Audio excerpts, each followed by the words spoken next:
Meet Daichi Enamot, just your average college guy. His life seemed complete with a girlfriend and a solid group of friends. Everything was pretty normal until it wasn't. While trying to act like a gentleman, he ended up offending some psycho bastards, and guess what? In a horrifying instant, Daichi's world collapsed when he was framed for a murder he never committed. Tricked into coming to a hotel by Katagu, his best friend in college and also his part-time job partner. Daichi Enamot, he lost everything in the blink of an eye. His love, his family, his happy dream, and even his very future. What follows is a brutal and gripping story of revenge. Even while suffering in jail, Daichi never forgot the incidents that had happened to him. Fueled by the injustice that tore his life apart, he began preparing for the most thrilling, satisfying, and calculated revenge arc of all time. Witness Daichi's relentless pursuit of vengeance, and see just how far he's willing to go to reclaim everything that was stolen from him. The boy, desperate, runs through the street carrying a box, saying he has to get there quickly. We're in the city of Tokyo, inside a bar named Phone. In one of the back rooms, someone is yelling, asking a woman if she has any idea how much he spends in that place. It's a chubby guy with two women clinging to his arms, demanding that they bring proper sake. This man is Degura Mitsuru, president of the Nate Company. An employee standing before him apologizes, explaining that, unfortunately, the sake he requested is out of stock. Clearly, this Degura isn't right in the head. With a vein popping from his forehead, he orders her to strip and get on her knees to beg forgiveness.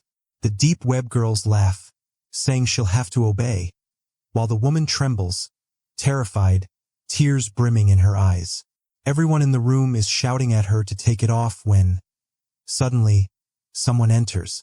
It's the protagonist, carrying a bottle of wine called Armando Gold, the one Degura wanted. For a moment, the room falls silent. Degura snorts through his mouth, looking annoyed that the boy actually managed to bring it on time. As our boy steps forward, Degura warns him not to have shaken the bottle while running.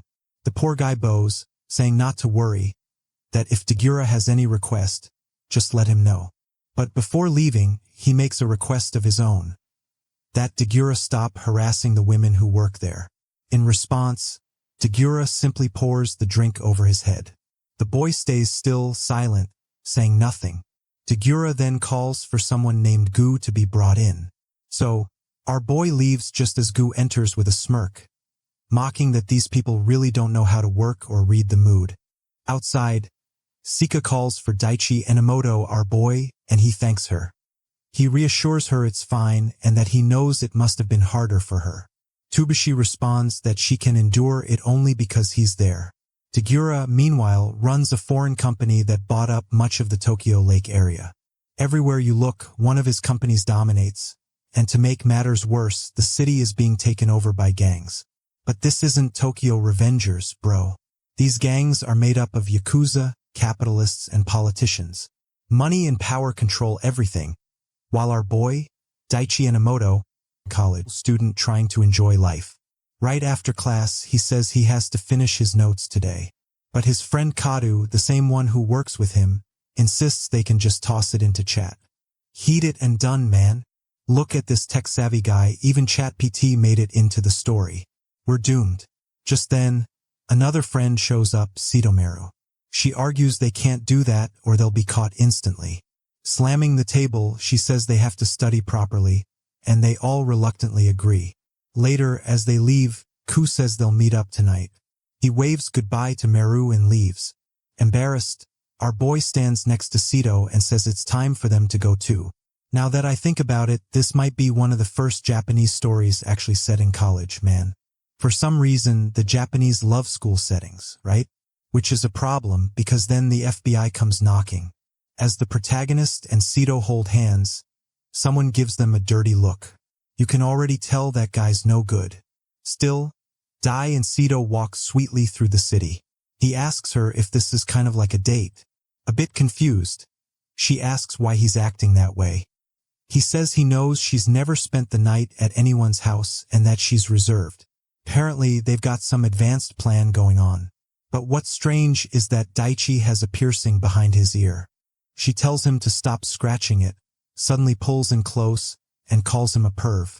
Out of nowhere, the boy blushes deep red, and she runs off, saying that during their upcoming summer trip, they'll do that thing. She even winks, warning him not to forget. Poor fool. Mess it up and you lose, man. Then he's left wondering, did she mean it or not?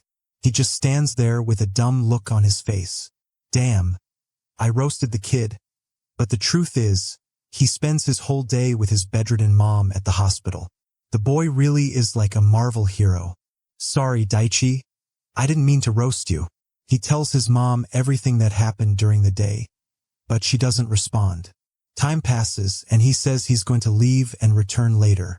Just as he's leaving, though, he hears a sound and goes back. His mother calls his name.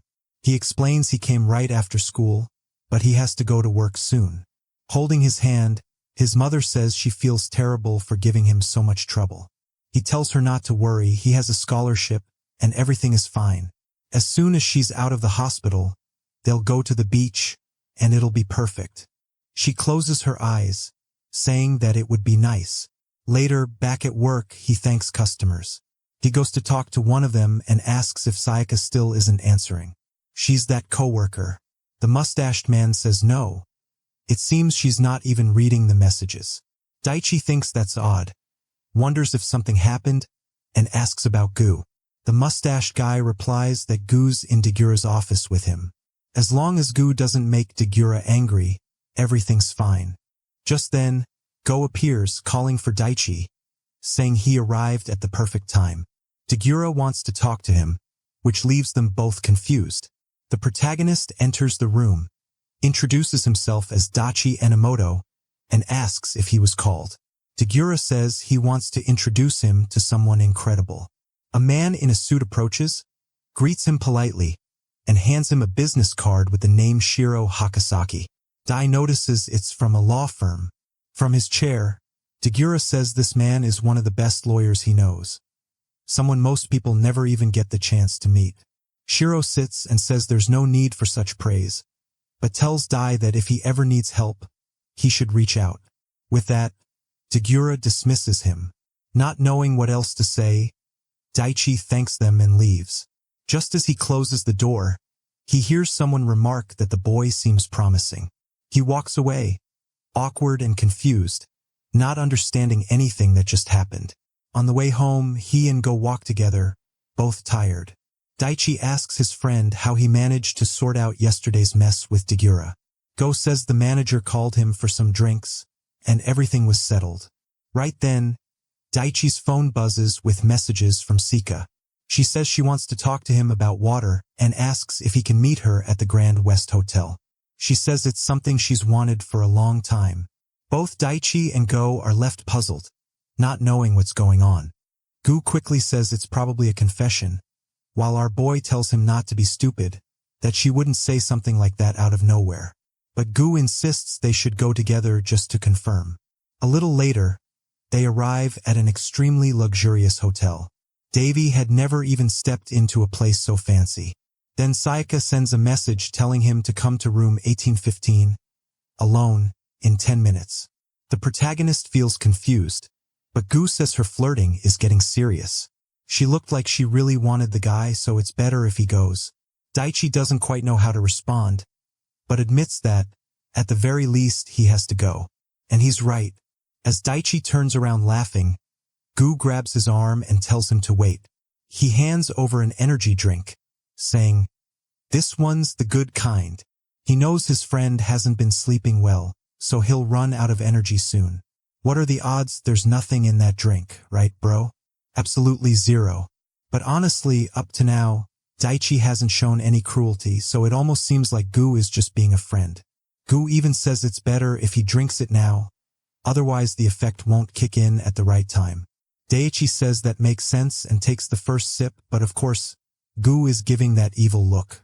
Daxter hands the can back, saying Gu can drink the rest, and Gu thanks him. As Daichi leaves, Gu tells him not to worry, that he won't say anything to Seto Maru. But Daichi just walks away, saying it's not like that. He doesn't have any relationship with that crazy girl. Going up in the elevator, he's still confused, not understanding what Gu was even talking about. But he remembers it did seem like something serious. What he doesn't understand is why Sayaka called him to such a luxurious place. Maybe it could be a confession, but he's dating Satomeru, so it doesn't make sense. Right then, something starts changing inside him. He feels dizzy. When the elevator doors open on the 18th floor, the hallway appears twisted, 3D, curved. He keeps staring at the doors, trying to find room 1815, when suddenly he faints. At that moment, the door opens, and someone from inside looks down at him. Sometime later, Daichi wakes up in the room. His arms are scratched all over, and his head hurts. And right next to him lies Sayaka's lifeless body, eyes rolled back. Obviously, Daichi is shocked. He stumbles back, wondering why she's there. The entire room is a mess. But of course, he remembers nothing. He asks himself if he did something or how he even ended up there. Why was Sayaka dead? Why was he without clothes? What happened? Suddenly, pain hits him. He looks at his hand and sees it covered with cuts. Then a knock at the door. It's the police. Poor guy still doesn't understand what's happening and even feels relieved someone's there to help. But the moment he opens the door, the main suspect is thrown to the ground. He goes face first into the floor, pinned down, while police immediately start searching the room. Investigators wonder if they arrived too late. While Daichi wants to know what's happening, one officer tells him to stop pretending. Our boy insists he wasn't involved, that he doesn't even know what happened, but the officer just tells him to shut up. Next scene, heavy rain. At the prison, Daichi is arriving. And that's how, obviously, they framed our boy. There he is, being hauled off to prison. And look, the bastard Kotaku is there smiling. Daichi gets the chance to call a lawyer. And who does he call? The only one he knows, Josaki, the friend of President Degura from that company. Daichi thanks him for coming, and Josaki says he knows Daichi must be worried, but to relax, he'll help. Our boy gets emotional, saying he's counting on him. Then Josaki starts reading some files. Daichi Enomoto, 20 years old. That day, he was invited by Tanaka Sayaka to meet her at the Grand West Hotel. After consuming alcohol and other substances, they spent a close night together, and after an argument, he ended up killing her. Obviously, Daichi slams the table, insisting that's far from the truth. Josaki tells him to calm down, explaining that this is only what the police think happened. Daichi tries to explain that he didn't do it and never would. He asks to talk with his friends who know about the situation. Josaki says they already spoke with Kadodigu, not just him, but also Kanto and his girlfriend, Meu. At that, Dai remembers Sito Meru and knows she must be worried. Not to mention he has a mother in the hospital. If she finds out he's involved in this kind of incident, it'll destroy her. Then Josaki asks if Daichi was drinking that night, because alcohol was found in his system. Daichi says he doesn't remember, he was fine until he got to that place. Then Josaki explains that people at work say Dai doesn't handle alcohol well, so that must be it. On top of that, traces of drugs were found in his urine. Once more, Daichi slams the table and stands up, saying he's never touched that stuff. Josaki tries calming him down again.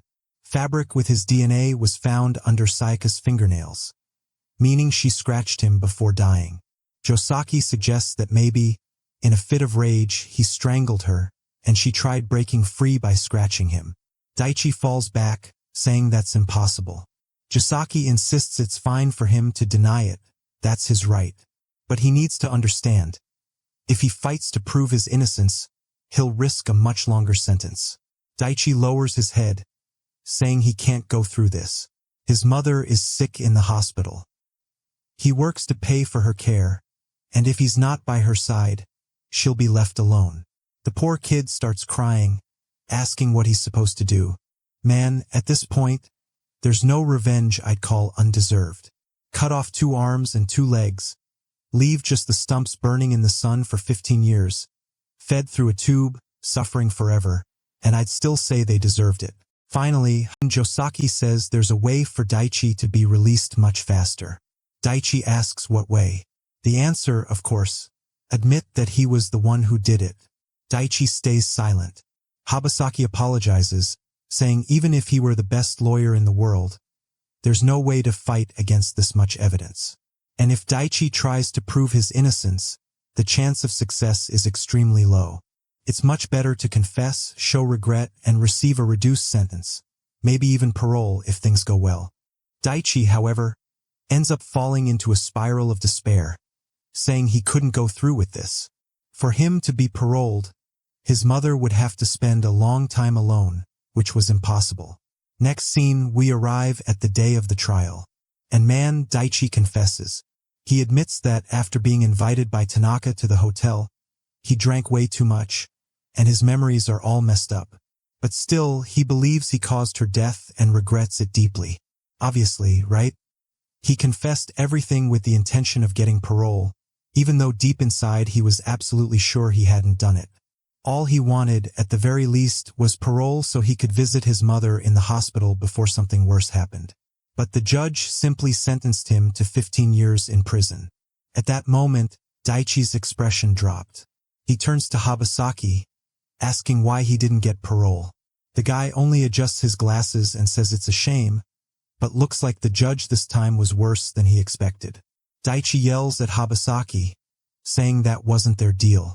But the judge just tells him to be quiet. Daichi couldn't believe parole was completely denied. How was he supposed to spend 15 years in prison? While he screams that he didn't do it, he's dragged away by security. Obviously, he requested a retrial, man.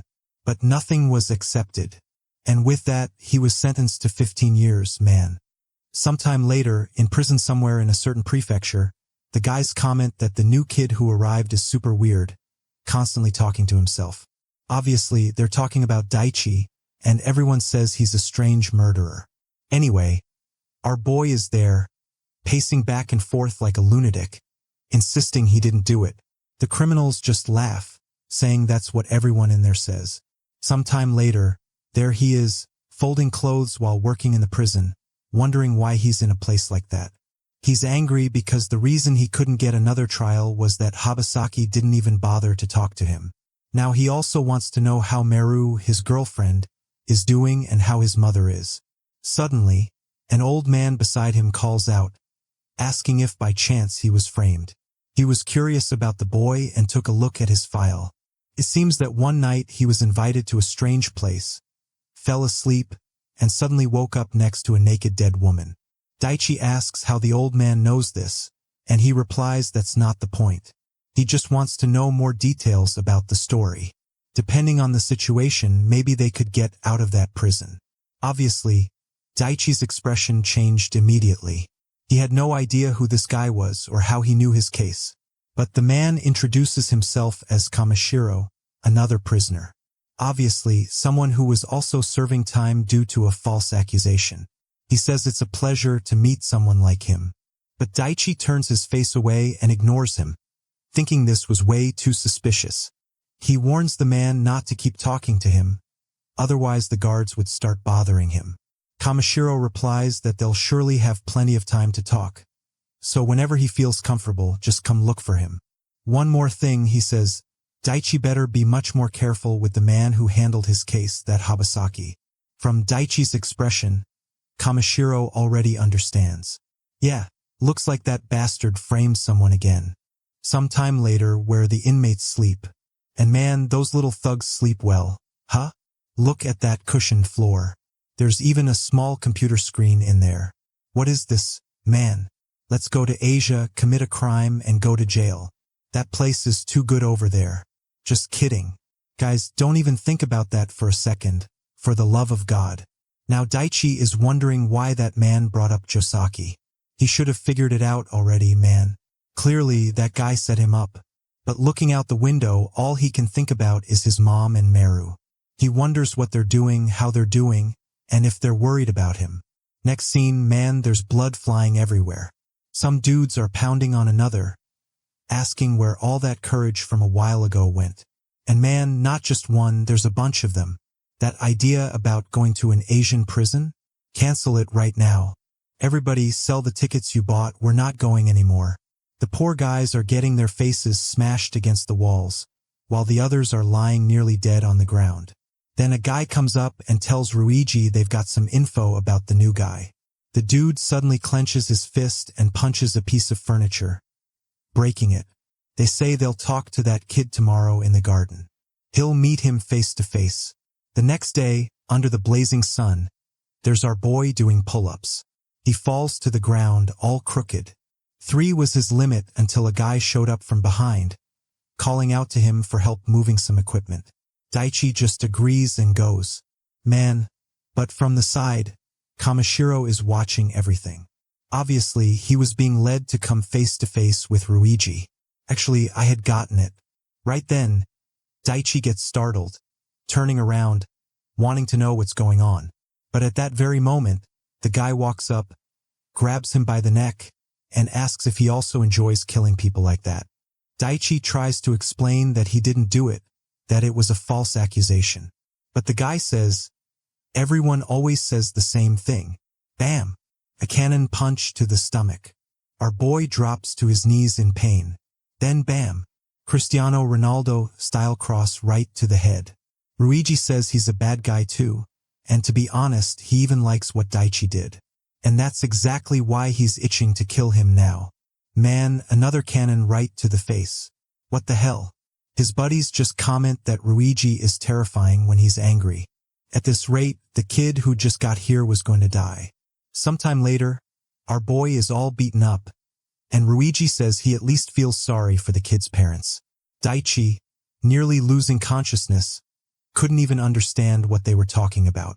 One of them steps closer and says that outside, the media is causing an uproar. Apparently, there are reports that the killer's mother died of shock upon learning about the case her son was involved in. Damn man, our boy's mother died, dude. And now he's wondering what he did to deserve this. He starts asking again why Sayaka called him that day or why Josaki told him to confess, and that he'd get parole. All he did was confess so he could return and be near his mom. But this was a crime he hadn't committed. Suddenly, he lets out a strange sound while rising up, leaving everyone confused. At that moment, Daichi didn't care about anything anymore. Everything had become meaningless. His heart was being painted by a single dark feeling. The guys were all scared he might actually have the guts to do something. And Ruiji just keeps staring. The kid is laughing and crying with a storm of emotions all mixed together. He stretches his fist forward and lands it straight on the man's face. From that moment on, he allowed himself to be swallowed by rage. While striking Ruiji, he saw an illusion of his mother. She called his name and told him to live a good life. Then, as she walked away, he asked why they hadn't gone to see the castle. He insists, calling after her, but she keeps walking. Next scene, she wakes up all bandaged in the hospital, calling out his name. Obviously, all of that had been just a dream. The doctor appears, saying she has finally regained consciousness. There was our boy in the infirmary, sitting beside Kamishiro, who was calmly reading a book. He laughs, saying Daichi went crazy and even punched the guards in the face. Daichi, a bit confused, asks what happened to Ruiji, the one who had beaten him earlier. Kamishiro tells him not to worry, since he's in solitary confinement after causing a major disturbance. The doctor nearby says Daichi was lucky he arrived just in time, because his injuries were pretty severe.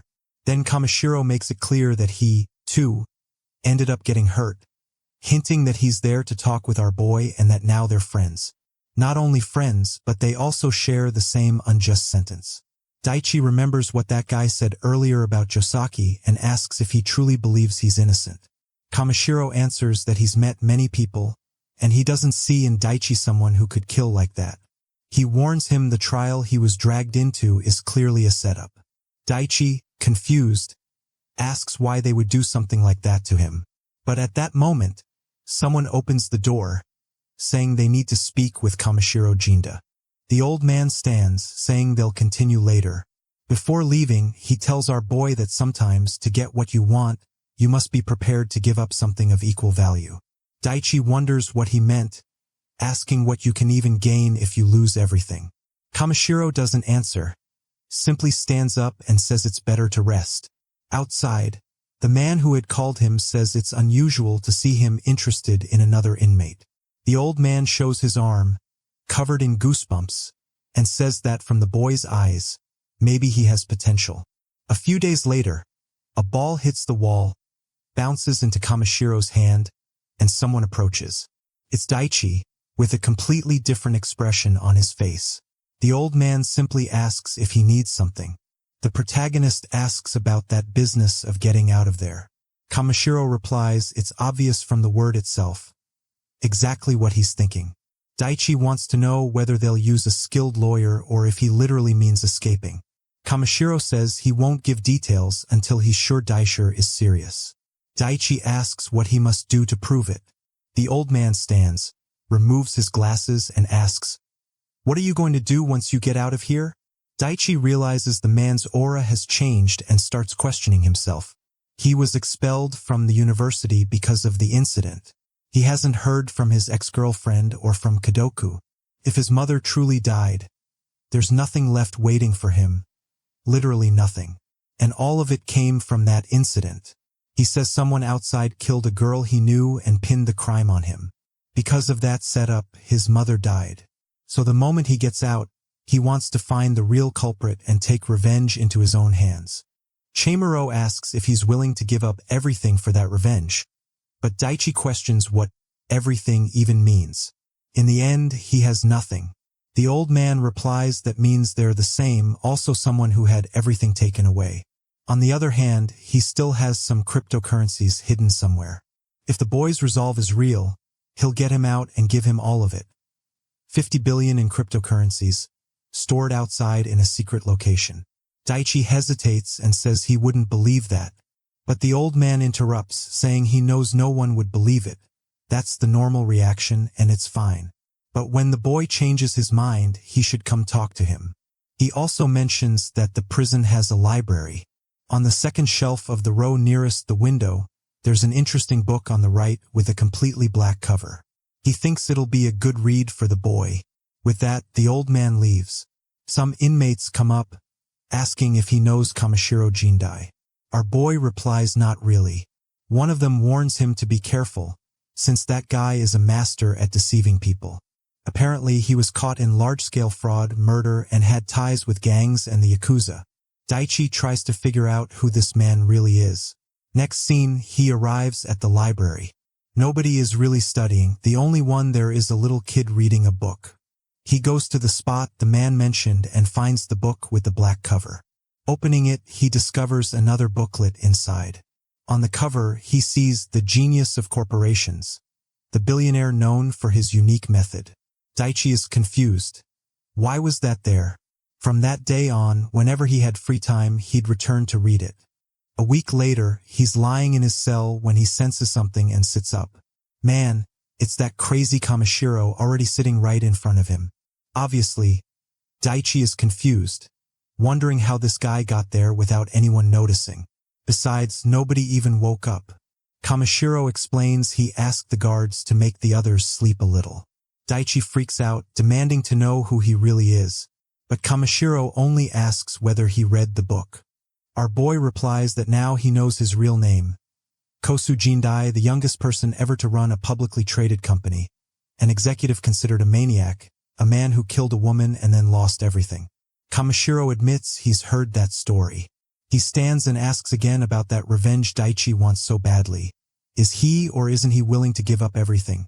Now that our boy knows who he is, it seems almost unbelievable. The plan, whatever it is, might not even make sense. But somehow he sneaked into the cell and no one cared. One thing was certain. This man had power inside that place. Daichi, feeling hopeless, says it doesn't matter anymore. Everything equals nothing for him. And that's why, if he could get revenge on the one who put him there, he'd do anything. Immediately, the man agrees, saying, "All right then. The first mission is given. He has to get close to a certain person in that prison." In another cell, everyone is terrified. And man, why's there blood on the floor, plus a guy with his pants down? What a strange place. And right in the middle of it all, there's a maniac. Yeah, just from looking at him, you can already tell. Man, this one's the most dangerous. And it seems like Daichi is the one who's going to have to get close to him. My God, Daichi just dropped the revenge already. So here's what happens. Another guy faces this lunatic head-on, telling him not to underestimate, then moves in to land a punch. But the weirdo grabs his arm, flips him onto his back, slamming him to the floor, and the poor guy passes out. This deep web brawler named Kazuki even says inmates these days aren't really his type, though once again this was a great workout. Right at that moment, guess who's in front of him? Man. Cadet congratulated him, saying it was an incredible strike. He then takes him out of the cell, already smiling, calling him president, asking if he was watching, saying he feels kind of embarrassed.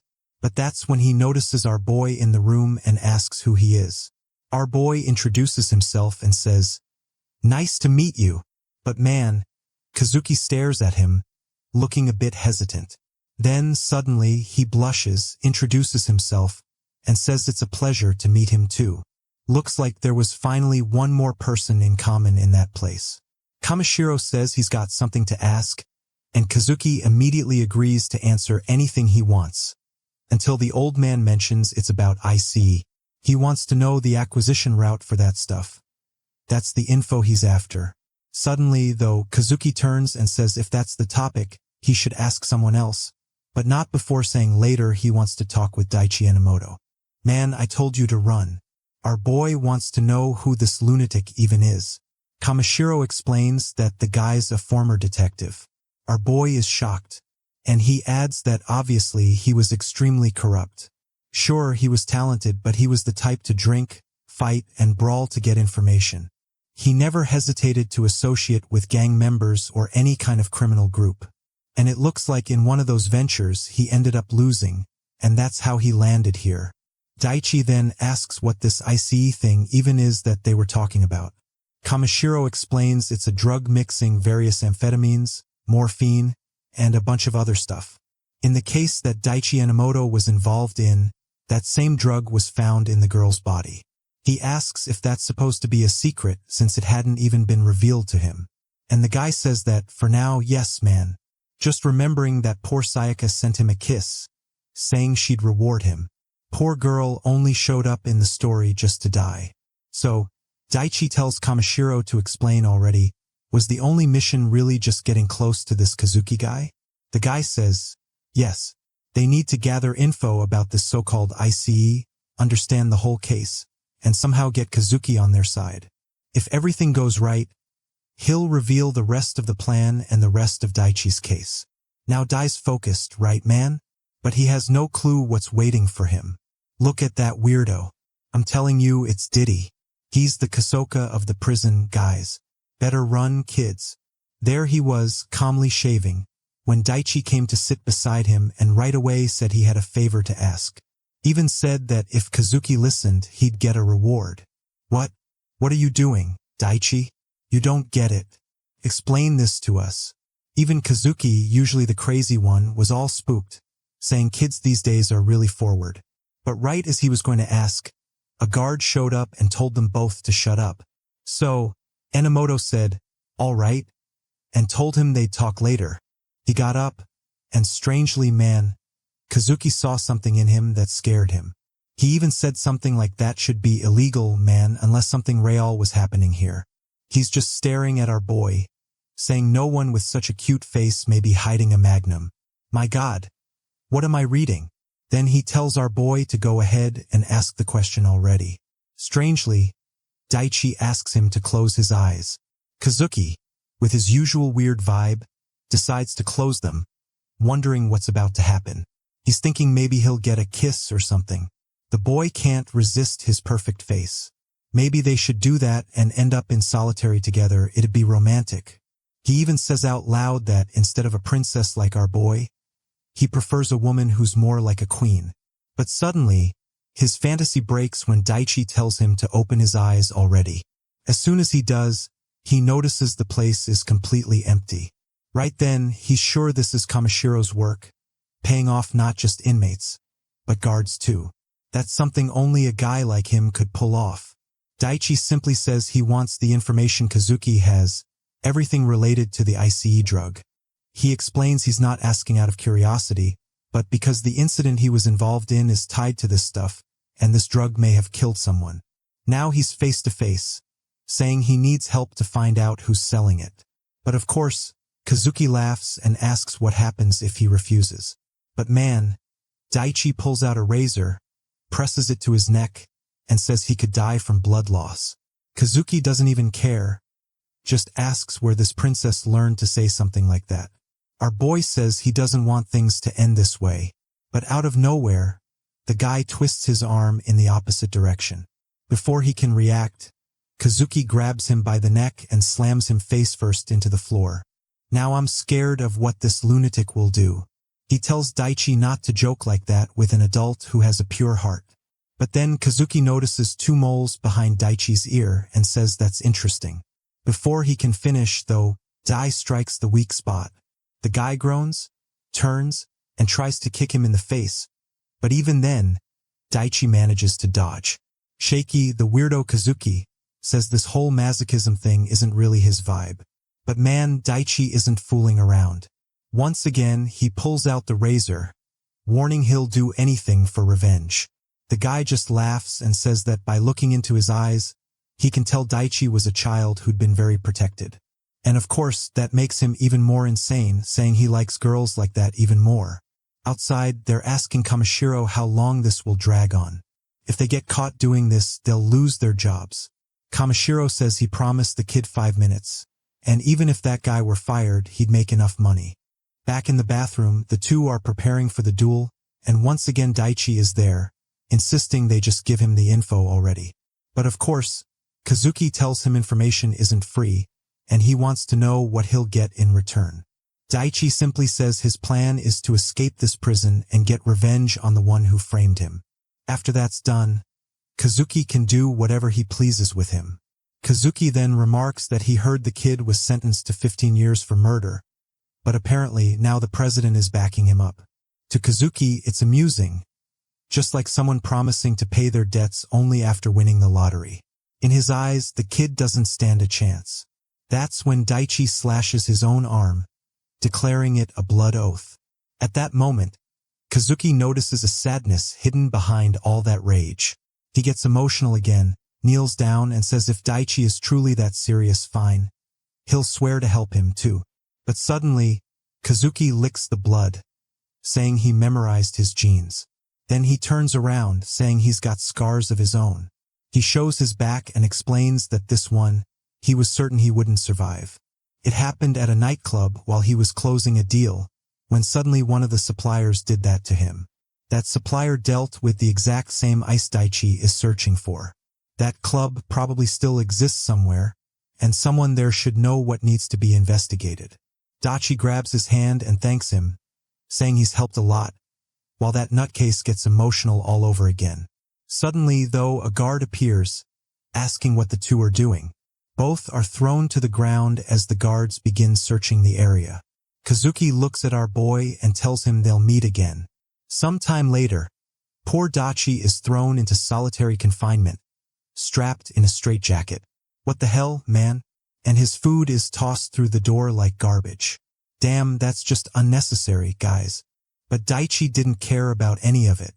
2 weeks of suffering was nothing compared to 15 years in that place. He needed strength and couldn't afford to get weak, which is why, man, he ate straight off the floor without hesitation. For the revenge he dreamed of, he would crawl across the floor of the entire world. 2 weeks later, the door slams open and someone orders him to stop acting like that. Daichi only says he thought solitary was over sooner, but Kashiro replies that while he has some influence, he's not the owner of this place. Half the guards, including the higher-ups, clearly aren't under his control.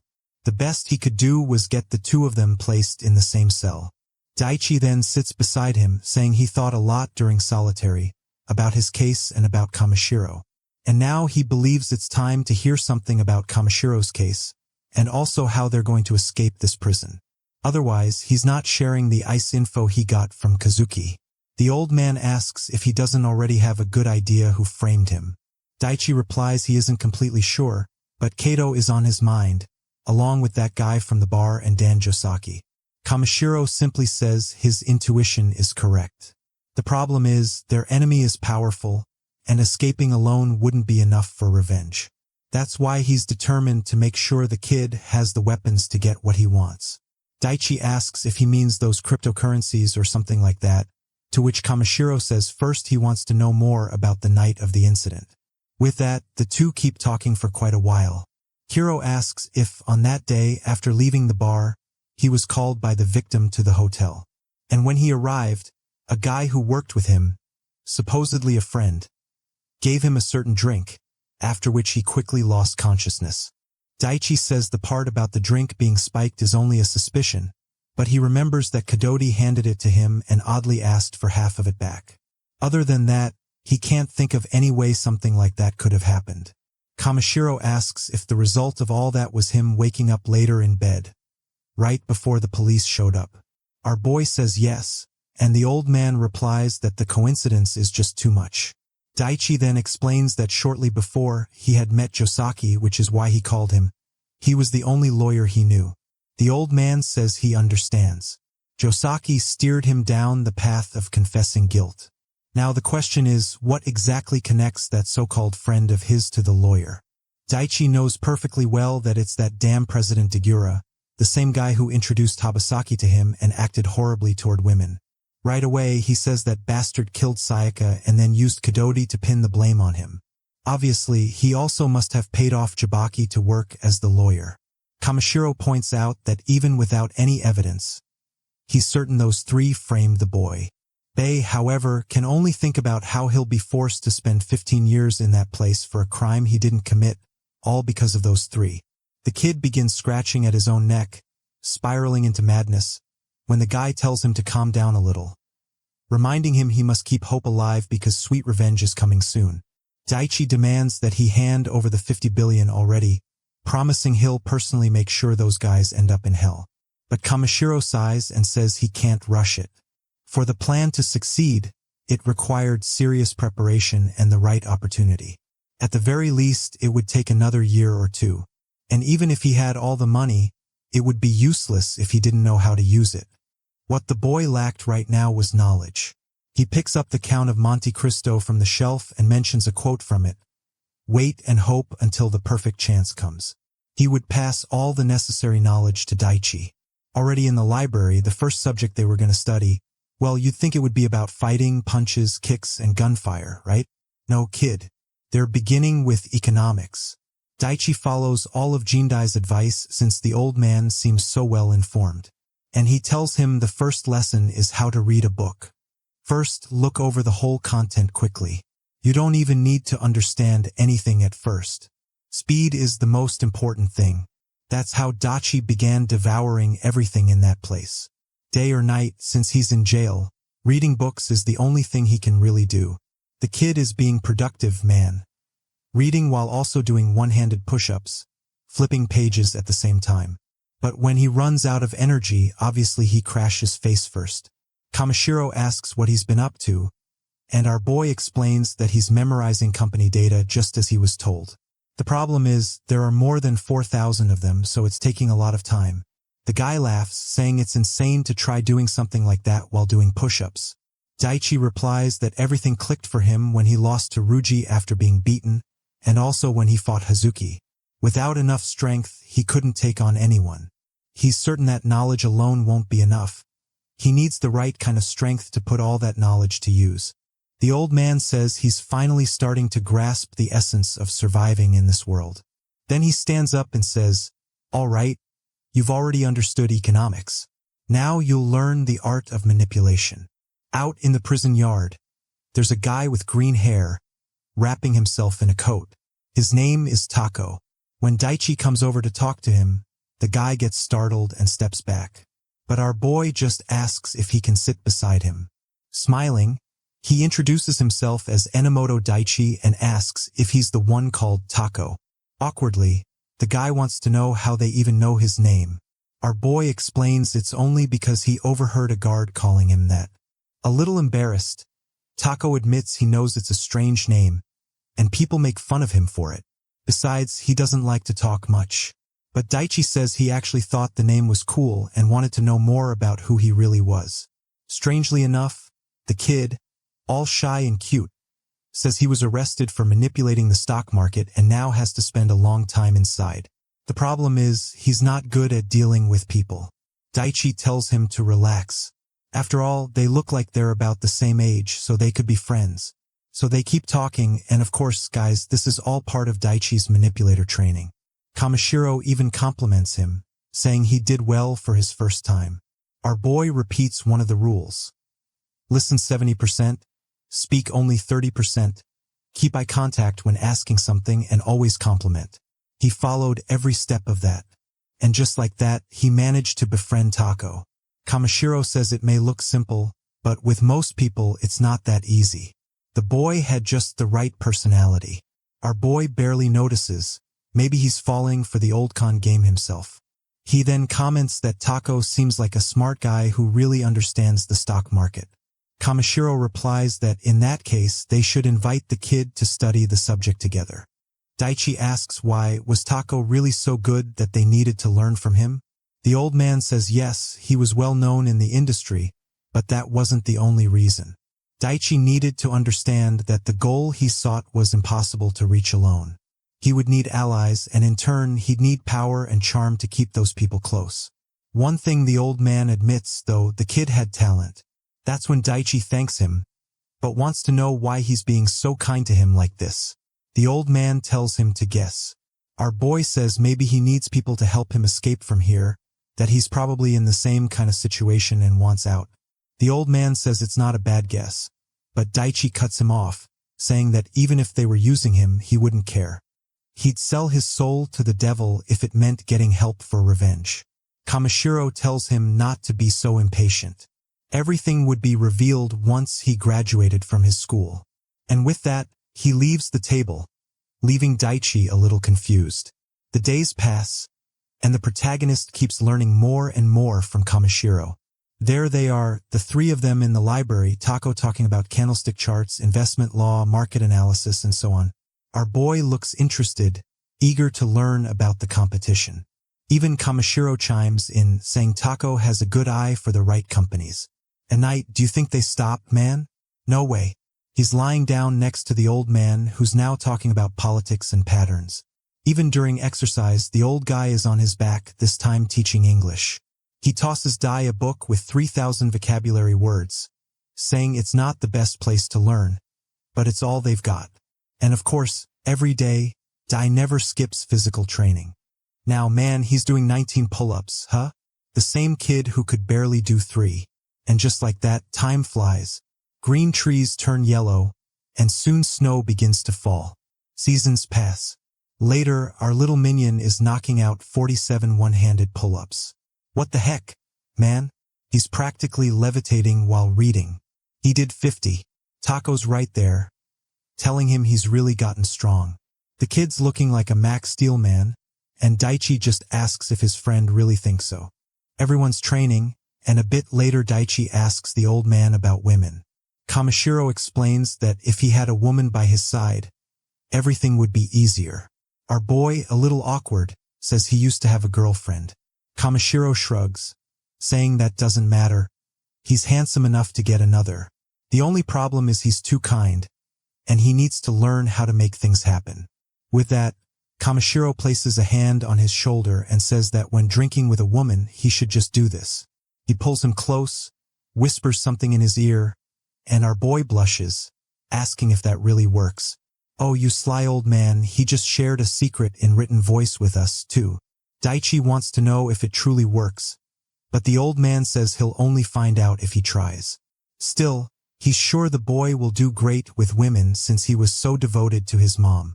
Confused, Daichi asks what one thing has to do with the other. The old man makes a strange assumption, saying if Dai went back in time and took his mother on a date, how would he treat her? Once again, Daichi doesn't understand what kind of crazy talk this is. Then he remembers the media calling her the woman who died from the shock of what happened to her son. Kamishiro simply says he's sure she was a good mother, the kind of person who raised Daichi to be who he is. Embarrassed, Daichi says he's not so sure about that. Kamishiro then comments that he believes in the afterlife. And that's why, once Daichi gets out, he should visit her grave. He's sure she's still waiting to see him. Daichi gets emotional, crying, though honestly, I still feel like the old man might just be manipulating him. I don't know if I should find it sweet or suspicious. At least we can admire our boy training with shredded abs and 300 kilos of muscle, right? Bam, bam.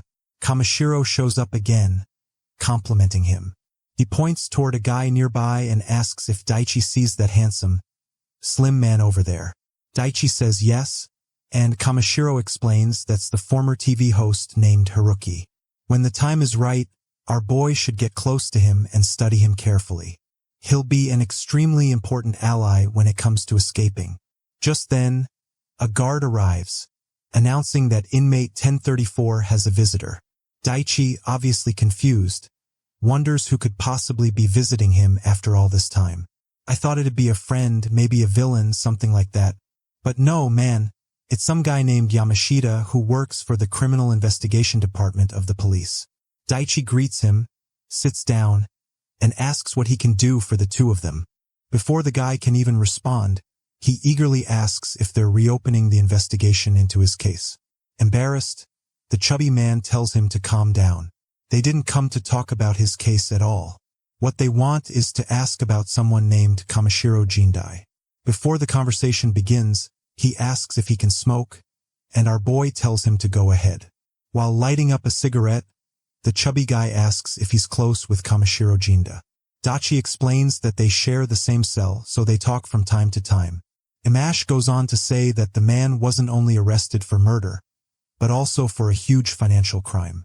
He was locked away with an absurd amount of damage involved, and apparently, there are rumors about some money he's hidden.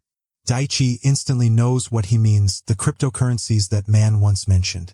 Yamashita then says bluntly that all they want is for the boy to figure out where it's hidden. Daichi asks if they expect him to act as a spy, but the man insists it isn't spying. He would simply be cooperating with them. It would be a great help to the Ministry of Justice, and in return, they'd give him a very fitting reward. They even suggest that early release might be possible. At that time, Daichi still had 10 years left before freedom, which meant he had already spent 5 years behind bars. And the worst part? After all that time, Kamishiro Jindai remained a complete mystery. Yamashita rests a hand on Daichi's shoulder, saying he can tell the kid is a good person, someone who doesn't belong in a place like this. Then he flashes a smile like a monster from Attack on Titan, telling Dai he needs to live intelligently.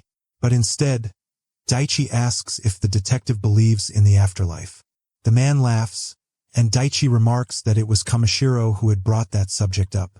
Suddenly, he stands and says, "A rational person like Kamishiro wouldn't say something like that just to encourage anyone, and that's why I won't betray him."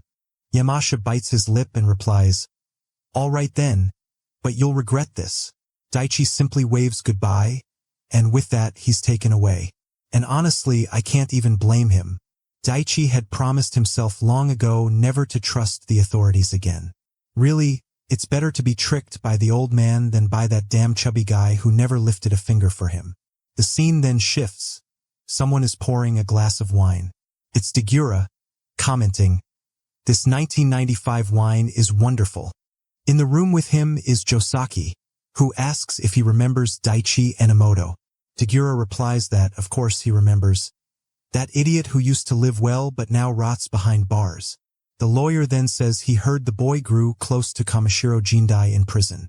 Immediately, Dagura looks startled, asking if he means that Jindai. Josaki confirms, adding that it would be much better if Daichi Enamot-Daichi were to disappear. Carelessly, Dagura shrugs, saying whatever. The kid's locked up anyway, what could they possibly do? Josaki agrees, but warns him. The boy was sentenced young to 15 years, which means before too long, he'll be out. That's why he thinks it's best to deal with this sooner rather than later.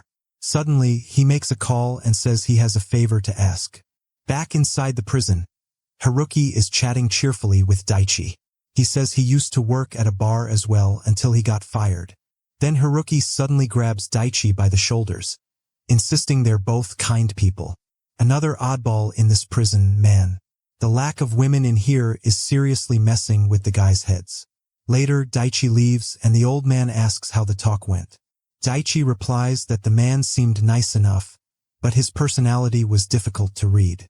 He smiled with his mouth but not with his eyes. Kamishiro advises him to keep watching closely and to trust his instincts. Then he shifts the subject, asking if Daichi remembers Ruiji Bamba, the guy who nearly beat him to death and had been in solitary until now. The problem is, he's just been released. And from the look on his face, it's obvious he's not happy about his time in isolation. The old man tells Daichi that Bamba has a younger sister he deeply cares about. Apparently, years ago, she went through something terrible and has remained hospitalized ever since. Now Daichi finally understands why that man was so furious when he learned about his case. Kamishiro warns him that, whether true or false, he needs to be more careful from now on. Sometime later, inside Bamba's cell, everyone looks terrified, even though Bamba himself is calmly reading a magazine. Then the guard opens the door, announcing new arrivals to the cell. Kamishiro strolls in, waving hello to Bamba. As soon as he sees him, Bamba sneers that the bastard still does whatever he wants here. The old man replies that it doesn't matter, he's still just the king of a prison with limited freedom. Bamba tells him to spit it out already, and Kamishiro says he has a small favor to ask. He wants to tell him something about a certain person who has been serving under him for a while. Meanwhile, outside, Haruki is patting Daichi on the back, telling him not to worry. Those 10 years will pass quickly, and he'll be free soon. But in the middle of the chat, Daichi wonders why Kamishiro said this guy would be important to his escape plan. Suddenly, Haruki says he can't wait to get out and commit the exact crime Daichi was accused of. He says there's nothing better than using certain substances to turn people into puppets. Daichi's expression changes instantly, and he asks what he's talking about. But Haruki tells him to stop pretending. He knows they're the same. He looked into the reason Daichi was locked up and found out. The two of them are identical. While Haruki warns Daichi to learn to leave fewer traces, someone huge appears behind him. Daichi tries to warn him, but the man already has him in a chokehold. Of course, it's Bamba, vowing to make him suffer just like those women. Daichi shouts for him to wait, but Bamba simply sums up the situation. A crack, the sound of a neck snapping echoes. Night falls and a doctor enters one of the wings. Inside, Kamishiro asks how the preparations are going. The doctor says that, unfortunately, Haruki is gravely injured, his vital signs are weak, and his condition is critical. Daichi reports that the idiot Bamba attacked the guy, and worse, Enomoto tried to intervene and got beaten too. The doctor explains that with the limited equipment in this place, the surgery was very difficult, but somehow they succeeded. He admits he has no idea what sort of madness they pulled off, but praises Kamishiro's brilliance for managing it. While Kamishiro compliments him back, a guard in the corner has been listening the entire time. Suddenly, he opens the door and steps inside. In the bed, the two of them are lying down, completely wrapped in bandages. And man, he injects something straight into our boy's forebag. Right after that, the hospital monitor begins to beep. But then the scene shifts to Sydney, Daichi's ex-girlfriend, and look who it is. None other than that bastard Kataku. He says he bought tickets to a concert of the singer she likes and asks if she'd like to have some fun. But man, it's been 5 years, and she's still heartbroken, saying that, unfortunately, she isn't in the mood for that. I hadn't thought much of this girl, but turns out she really cared about our boy. That loser Kadot pulled all this and still got nowhere. He asks if she's still waiting for Daichi. She pauses for a moment, then turns around, saying she's certain Daichi would never do something like that. Then Kadot says he has to tell her something really sad he heard from a judge. Sitomeru instantly knows it's about Daichi, and right then the guy says that apparently Daichi had some complications and died from a heart attack. At that moment, Suto freezes, collapses to her knees, and starts crying. Kadot hugs her, saying it's okay, that it's hard, and that Daichi really was a good person. In the library, Tako slams the table, saying Daichi was only trying to stop a fight, so why did it have to be a guy like him? Kamishiro says he can't believe Daichi really died like that. Man, did he really die? One of the guards in the room says it's tragic that the boy died like that right before being granted parole, especially since he was the one who got beaten by Bama. Yet in the end, it was the other guy who lost his life. The doctor says, yeah, it kinda makes sense. Then the scene cuts to that bastard Dagura and the damn Josaki celebrating. They were finally rid of Enamot-Daichi's existence. Kamishiro was serving life, so they didn't have to worry about him anymore. All he could be was the cane of the prison, which didn't matter to them. Dagura praises their perfect plan, saying he'll be making a lot of money soon, so they just need to stay on track. With a wicked grin, Josaki looks up and says that at last they have nothing to fear. But now, man, someone is leaving the prison with black hair. It's more than obvious what just went down, and the guard says he hopes the guy recovers soon. The boy thanks him for everything, and the door shuts. He raises his hand to block the sun, saying that finally he's free. He visits his mother's grave, lays down flowers, and apologizes for taking so long to come. From the mark behind his ear, we know exactly who it is, and he apologizes for showing up with a different face. Then we see him in the hospital, asking if they're really telling him to die. And what does Kamishiro mean by something like this? Suddenly, the old man says that just like he mentioned before, the time has come for him to abandon his life as Enamot-Daichi. The doctor explains they're going to transplant his entire face and hair area.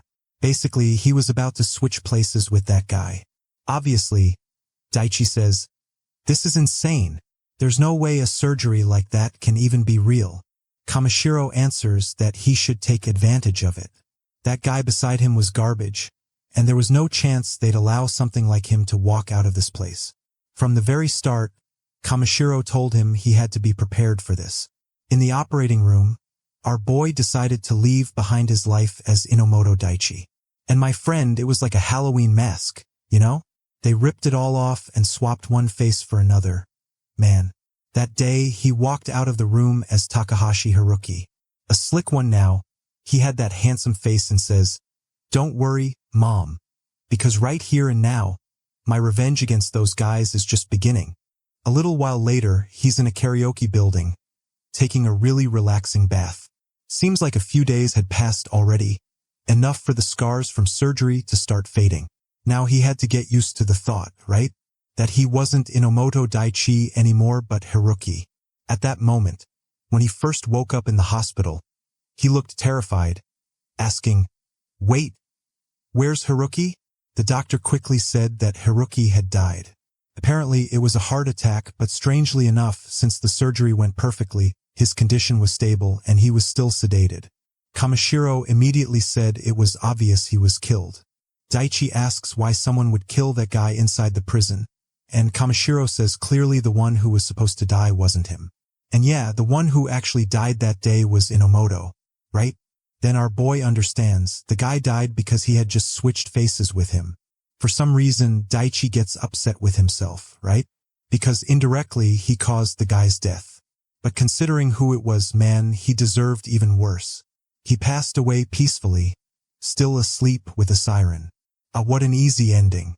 Good thing he got beaten beforehand. The doctor says he had no idea this would happen, and Kamishiro replies that it's karma for what Haruki did when he was out of prison. For sure, he'll enjoy hell. The guy, at least, is grateful, since they were wondering how to calm Kamishiro when he woke up with a completely different face. Damn, must be rough, you get beaten, then wake up with another face. It's like an ice guy, except not. You just got screwed and ended up with the face of someone already screwed. The protagonist, however, wonders what happens next, which the guy says is obvious. Now he's going to be released in that man's place and begin his revenge. Finally, the time had come to put into action the plan he'd been preparing for 2 years. Later, he went to Haruki's room, grabbed his phone and everything else. Man, the guy had stacks of black cards, money, and a phone. Looking at the reflection on the phone, he recalls Haruki saying that getting girls hooked on drugs and other stuff was amazing. Mikagi lies back, thinking it doesn't matter. That bastard is going to hell too when he dies. For now, he can wait for him there. But here on Earth, it's him who's going to use that face, man. A little later, in a luxury hotel in Tokyo, he's all swagged out with a watch on his wrist. Looks like he arranged with Kamishiro to meet a certain someone at that place. From one second to the next, a guy sits in the chair, asking if he's the president's apprentice. Daichi says yes and gives the secret password. Wait, reflect, and have hope. The guy lowers his sunglasses, smiles, and says his name is Sato. Daichi asks about their relationship, and he replies that the president saved him countless times.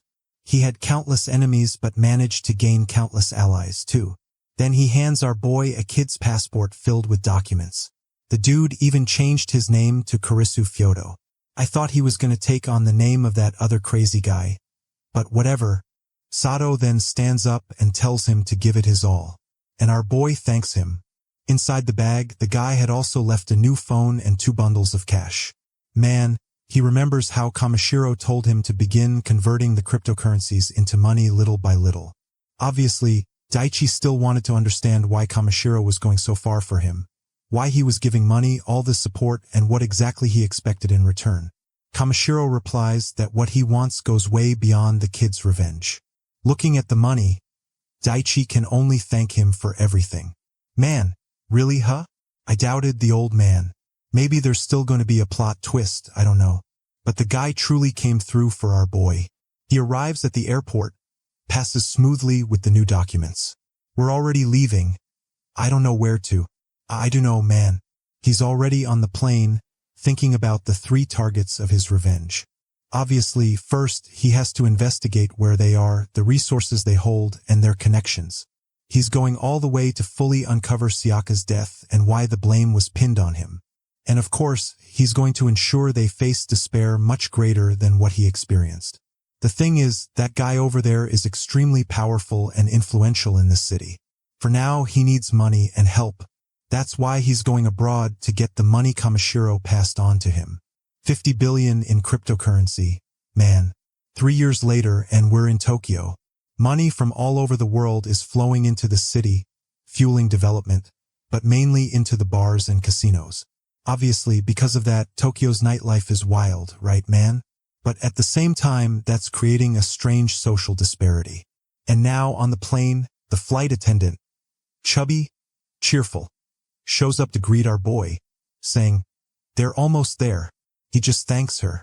Look at the rascal there, man. Got himself an earring and now has that older look. Staring out the windows, he says he can't believe he's back in this place after so long. In a region called Marinachi. The old men were all smiling, saying, "It's a wonder to meet someone like him." Apparently, our boy, I don't know what he's been up to, but he's known around here. He's kind of shy, saying it's nice to meet them too. He obviously now goes by Kurisu. Strangely, the old guys didn't believe the kid was really that young. That's funny because I think he looks older. The throne was basically already born there, and the old men say that thanks to the casino war, more and more rich people are coming into Japan. The stock market just doesn't stop exploding.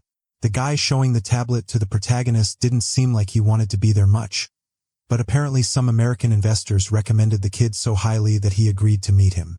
And of course, the 2 guys were already plotting to make him deposit at least 200 million. But he flips the script. Man, they think he's going to offer 200 million. He already says he'll start by depositing 2 billion. Instantly, the guys stand up thanking him, saying they never expected something so incredible. Kurisu tells them to stay calm. And now I'm kind of confused.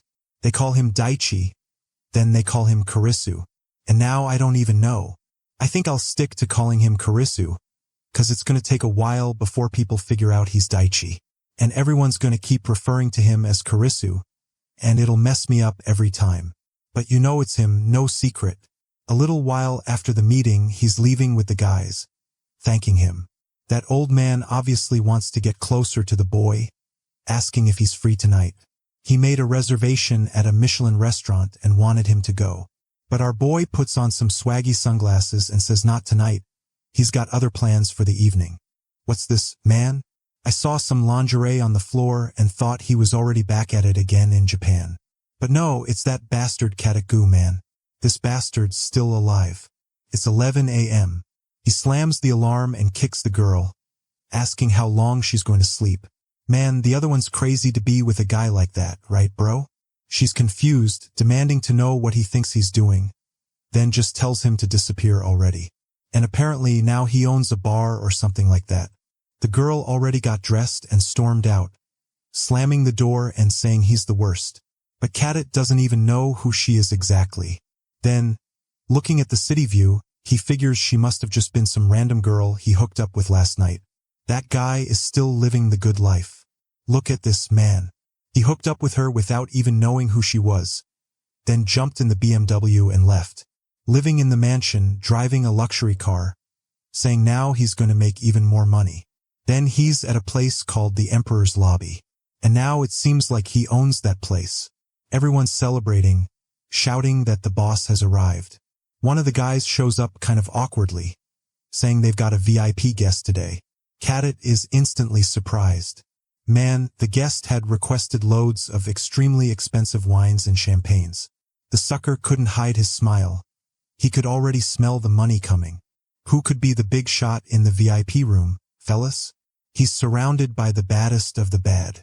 The blonde sucker walks in awkwardly, apologizing for interrupting his private moment. His name was Cadet, the owner of that place, and he came to greet the boy. Our boy stands up, and man, suddenly he looks like he's in JoJo's Bizarre Adventure. What kind of jawline is that, bro?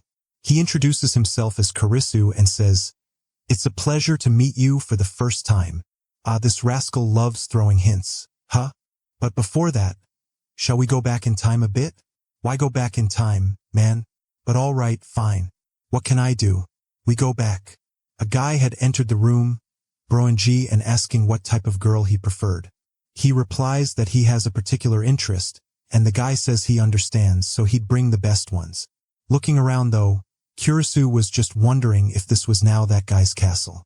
Shortly after, the guy apologizes and comes in with the first baddie. That one would pass a crash test, guys. She walks in all cushioned and introduces herself as Mizuki. She's feeling herself, and the dude who only walks around kneeling comes back again, asking what he wants to drink. The curious guy opens the menu, closes the menu, and says he wants everything. Next scene, champagne popping. There he is with the baddies. The girls are all saying it's their first time drinking something so expensive.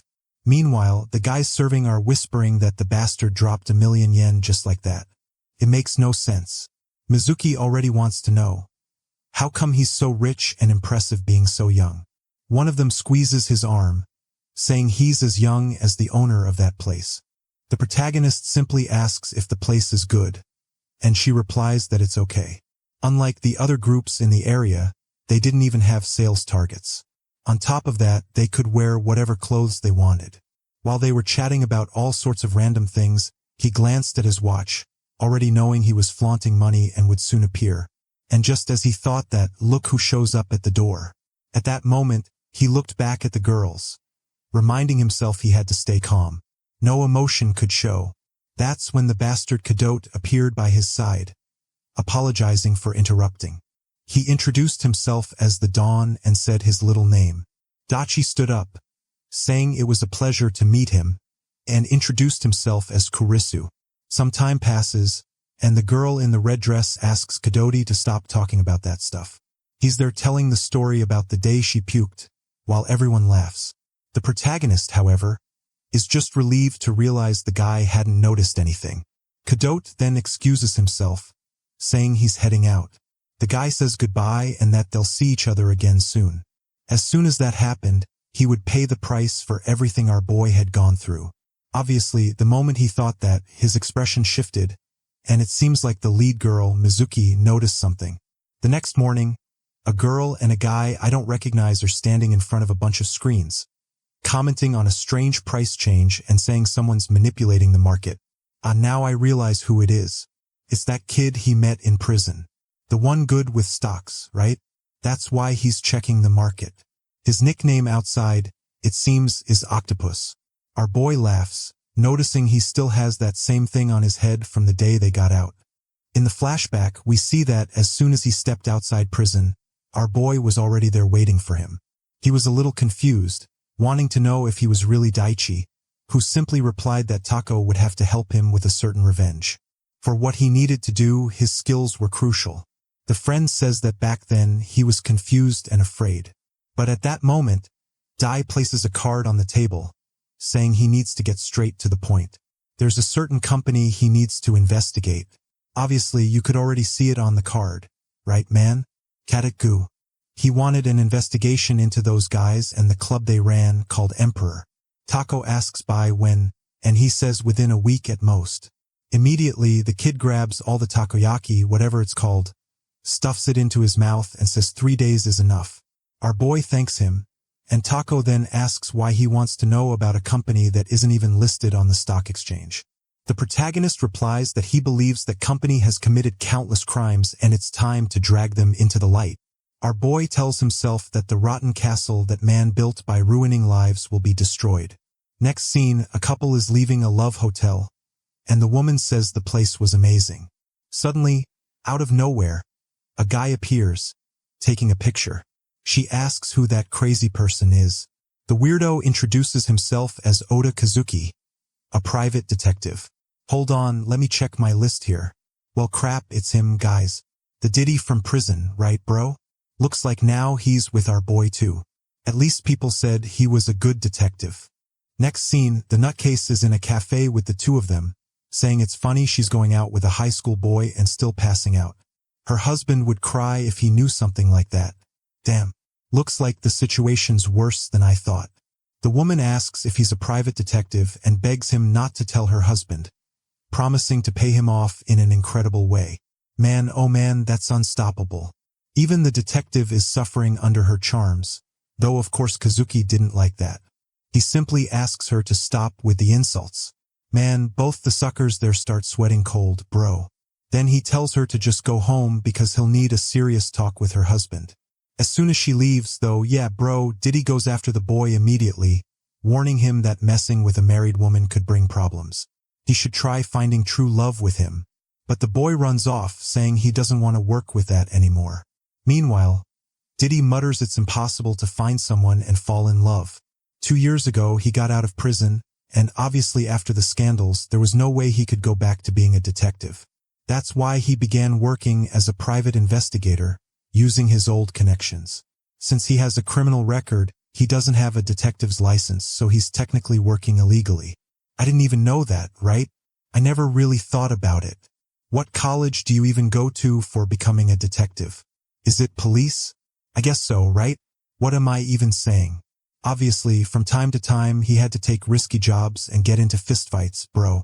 He constantly throws himself into danger to try filling that void in his heart. He looks at a poster about honest working boys, but he doesn't look very excited. Suddenly, he cries out, yelling to the heavens, asking why the prince had to die. Obviously, right bro? Remembering our Dai, who was willing to wait for our boy for 15 years until he got out of prison. Then he realizes he's hungry, goes into the shop across the street, orders a ramen, and sits down. But by a twist of fate, right man? Look who's sitting right next to him, eating ramen. Diddy's heart can't handle it, right bro? The nutcase just keeps thinking how long his eyelashes are. Sad eyes and shiny lips. The crazy guy says that's the kind of intense beauty he admires most. But suddenly he starts shaking his head, saying he can't think like that. His prince is in heaven. My God, bro. This guy's not right in the head. Our boy thanks and gets up right away. Yeah. Bro Kazuki gulps everything down and starts looking around for the boy. His heart is pounding fast, and he wonders if this could be love after 5 years. Back at our boy's base, Hako is living the good investor life. Right, man. Surrounded by monitors, watching graphs while gaming at the same time. Damn, that must be awesome, bastard. He knows how to make money. That jerk. That's when our boy walks in, asks about the investigation, and Tako tells him to come take a look. He opens up a bunch of tower charts, spring onions, and little pizzas. Take a look at all of it, my boy. Scanning through it, our boy quickly finds the name he was looking for. Takuritsu, that old man from the beginning, the one who owns everything in the area. Then, Tako says that Gyot might have his name on the card as the owner, but he barely owns any shares in the place. Karasu says, of course, it's obvious. People are working behind the scenes, pulling the strings, But now the time has come for him to start paying the price for getting mixed up in all this. Tako already understands and asks if these are the ones who framed Daichu Enamot. The guys confirm it, and his friend says, "Those bastards can't be forgiven." Then he pats his buddy and adds, "First, they'll need some new allies." For the moment, Tako's mission is only to take care of Kamashiro's money and make it grow. The boy replies that he shouldn't worry. When you already have money, it's easy to make more. Then our boy says they'll also need an informant from the underworld. Surely those guys must have committed other crimes besides his own case. And the key, of course, lies in those drugs they produce and use. The protagonist recalls it was that synthetic stuff called ice, the very same substance found in the body of the girl who died 5 years earlier, and also in that energy drink given to him by that bastard Cadotte. That's why the trial was such a disaster for him. What he needs now is someone not only to investigate the drugs, but also to dig into how everything operates in the underworld. Man, you already know who's about to show up, right? Tako says he knows about investments, right, girl? So that's kind of out of his area. Our boy walks off, saying Tako can keep focusing on investigating the companies, while he himself is going to wander around the city to clear his head. Man, no way. He's in a Tokyo sauna. And guess who's there? Now I just realized it's obvious, but still, our boy can't go after Sodomiyu, his girlfriend from way back at the start. And of course, just as that bastard Diddy is about to leave the sauna, who's standing right there next to him? Our boy, man. He immediately turns red, saying, "It's an incredible coincidence to meet the same angel twice." Our boy looks at the weirdo who's all shy, covering himself up, saying he has to talk to that prince naturally. Just then, an old man stands to leave, but trips, and while falling he pulls the towel off. Man, did he? Obviously, if I remember right, Diddy saw our girl. I think he saw her, yeah. For sure he'll recognize her. While our boy helps the old man, the crazy ones are crying, all emotional, saying he found the prince. But I knew it didn't add up. He was supposed to have died in prison. Man, he got so shaken that he collapsed on the red floor. Someone even came in asking if he was okay or if he was dead. Sometime later, back at the Emperor Bar, the waiter asks what he wants. And our boy tells him to bring Mizuki. I thought he'd order a drink or something, but nope. He asked for a woman. Turns out our boy had noticed OA sitting there in the corner, never imagining he'd see that guy in a place like this. He knows he can't return to the police because of his crimes. So what is he doing now? Maybe he should look into it. Just then, the trespassing girl shows up, acting all gentle, speaking in a sweet voice, saying she missed Friodo. D decides to leave the topic of Oga for later, since now he'll have to deal with this crazy girl and investigate what Cadotte has been up to. Mizuki smiles brightly, saying she's happy to see him there again. But obviously, Kurasu's plan is to turn her into a friend. He needs an informant in this place. The problem is, she gives him a strange look. Will she really become an ally? Who knows, man. But he puts on that serious face, saying he needs a girl who will absolutely obey him and act as his spy. A little later, the other girls whisper that he's acting odd today, not even drinking. He replies that once he made a huge mistake with alcohol, so he prefers it this way. The girls laugh, saying everyone's been through that, and that they'd like to see him drunk. Cad's there laughing too, but deep inside he's wondering who this strange guy is. He didn't seem like the usual gangsters who hang out there, those who scam and steal to get money. Maybe he was some kid who got rich recently with stocks or something. Suddenly, Kurisu stands up and says he's going to the bathroom. Cadotte says he'll show him the way, but actually, another guy takes him instead. On the way, he runs into one of those old men he'd invested $2 billion with, who's already super excited, saying it's fate for the two to meet again. He thanks the boy for the other day, while Cadotte watches from the corner, keeping an eye on everything. Cadotte asks who that strange client is. The boy replies that he seems to be an executive from a foreign company that hired a Japanese man. Apparently, he had worked abroad for years and only just returned to Japan. The old man leans toward our boy, clearly excited because even executives bowed to him. This was exactly what he needed. A truly wealthy man. In this world, money doesn't buy women, bro, it buys men. As soon as Mizuki leaves the room, though, KDOT grabs her arm and orders her to do whatever it takes to win over this Kurosug guy. She looks confused, but he fixes his gaze on her and asks if she understands.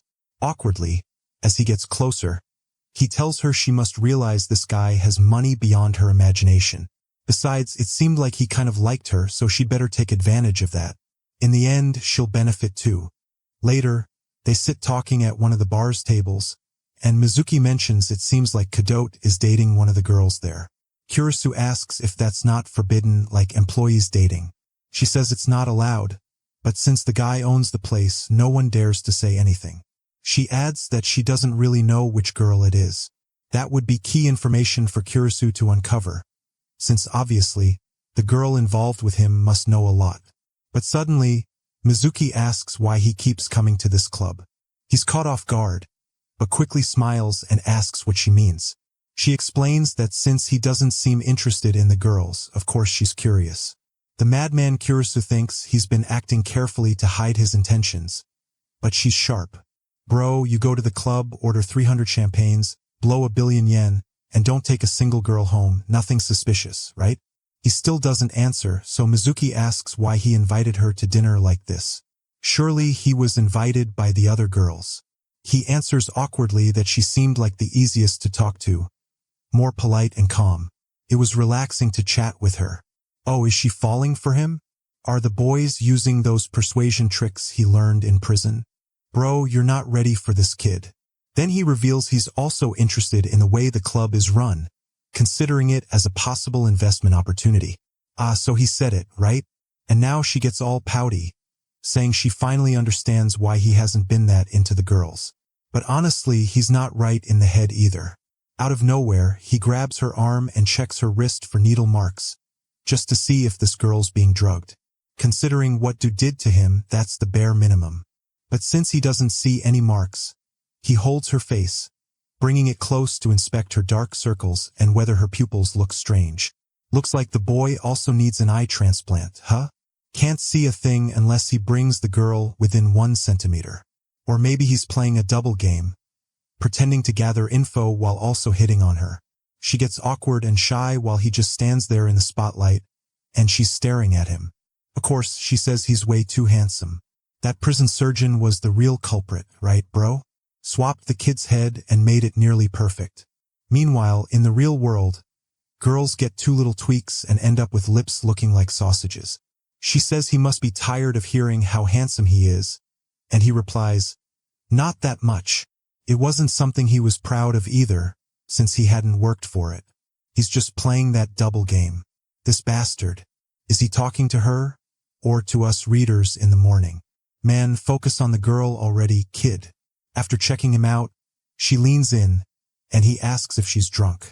Suddenly, she grabs his hand and says she won't even ask to be his girlfriend.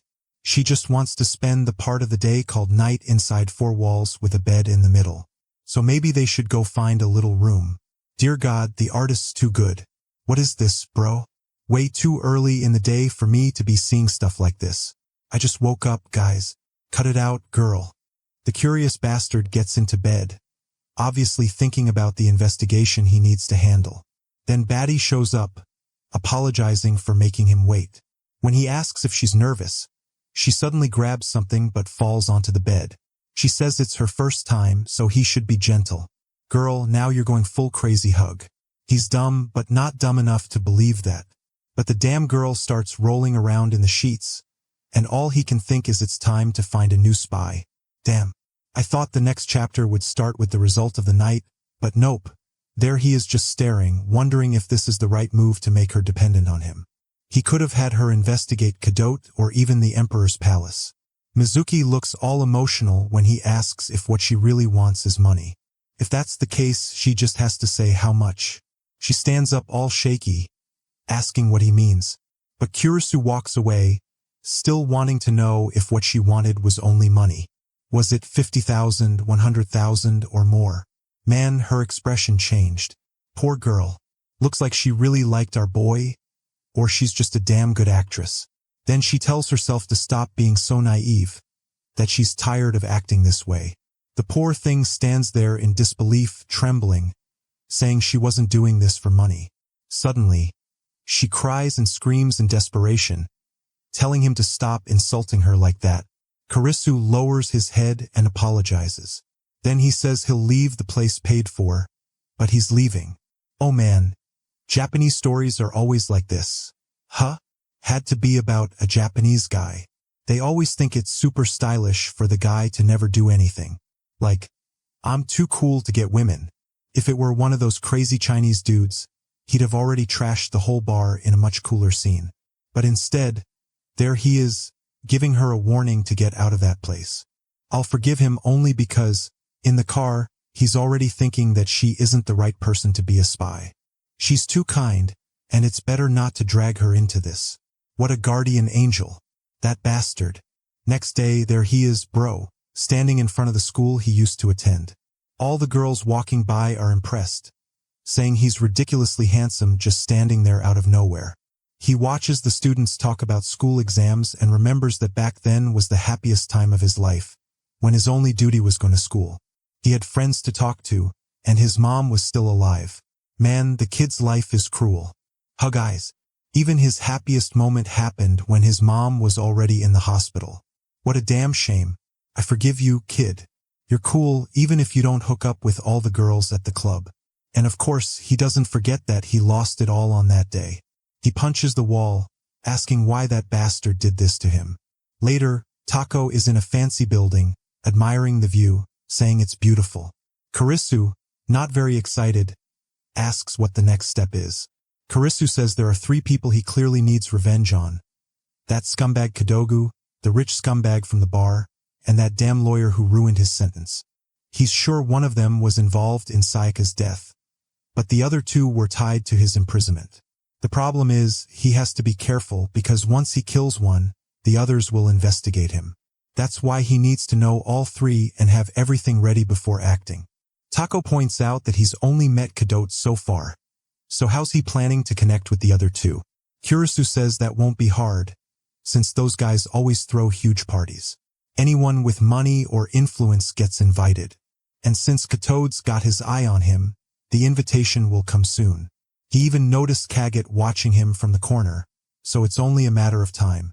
Even his friend comments that the kid's taking this revenge really slow, right, Luke? Kurisu replies there's no need to rush. He wants to make them suffer for a long time. Just killing them quickly wouldn't be fun. That night at the hotel he asks about Mizuki, and the guy says she hasn't been around lately. Obviously, he doesn't need to worry about the company, since there are plenty of beautiful girls there. Kurisu thanks him, tells him to bring another, and stays behind thinking that yes, she really left after what he said. He wonders if that was truly his intention, but in the end, it's probably better for her. He needs a woman with more desire, someone easier to manipulate. Whoa man, only heavy competition in this place. Wait, looking again, our boy's face changes. It's his ex-girlfriend working there. Damn guys, it's over. That bastard kid, right bro? Stole the girl, didn't get anywhere with her, and still threw her in there. Truly a scumbag. And of course, the moment Kurisu saw her, bro, he was shocked out of his mind. MC, after seeing his girlfriend smiling and greeting him in this place, was shocked out of his mind. But Sitomaru, not knowing what is going on inside MC's mind, greets Daichi Enamot by saying nice to meet you. How are you today? And with that, she approaches MC and sits beside him. MC, still shocked, looked towards her and kept muttering Mary? Maru. Man, that scene shocked my mind and heart for a moment. Let me know about your thoughts in the comments. After that bone-chilling thriller, the scene takes us to the washroom, where the MC is watching himself in the mirror. MC thought to himself, alright, the mole is properly hidden. While exiting from the washroom, he touched the place where the mole was situated. At this moment, he started considering that he should just get it removed after all. After a long mental masturbation, he decided that no, hiding it with concealer will do just fine. Adding another point to his mind, he mentioned it might become necessary one day. Obviously, to prove that I'm Enamot-Daichi. Anyway, coming back to the hall room, we heard Sitomaru praising MC. Omi. Kurisu. It's amazing how successful you are at such a young age. MC followed his scripted speech and told her, oh no, not at all. He looked at her and commented, you're not much older than me. He also adds, I think the owner of this place is around our age too, right? Sitomeru nodded in affirmation. Kurisu looked with a sharp eye towards her. In his thoughts, he started thinking, now that you mentioned it, if she's working here, then she must be close with Go. He ponders to himself, what is their relationship now? As if getting a clue, he got back to the past memory where Mizuki-chan is giving him the information that our owner, he seems to be dating one of the girls from the shop. Could it be her? Trying to prove his guess, he asked Sitomeru, hi Miss L, do you have a boyfriend? At first, she blushed hearing him ask this, but after a moment, she got her clarity back and Sitomeru, at that time started leaning on Kurisu's shoulder, and answered him, not really anyone I call a boyfriend. MC, in an understanding gesture, spoke.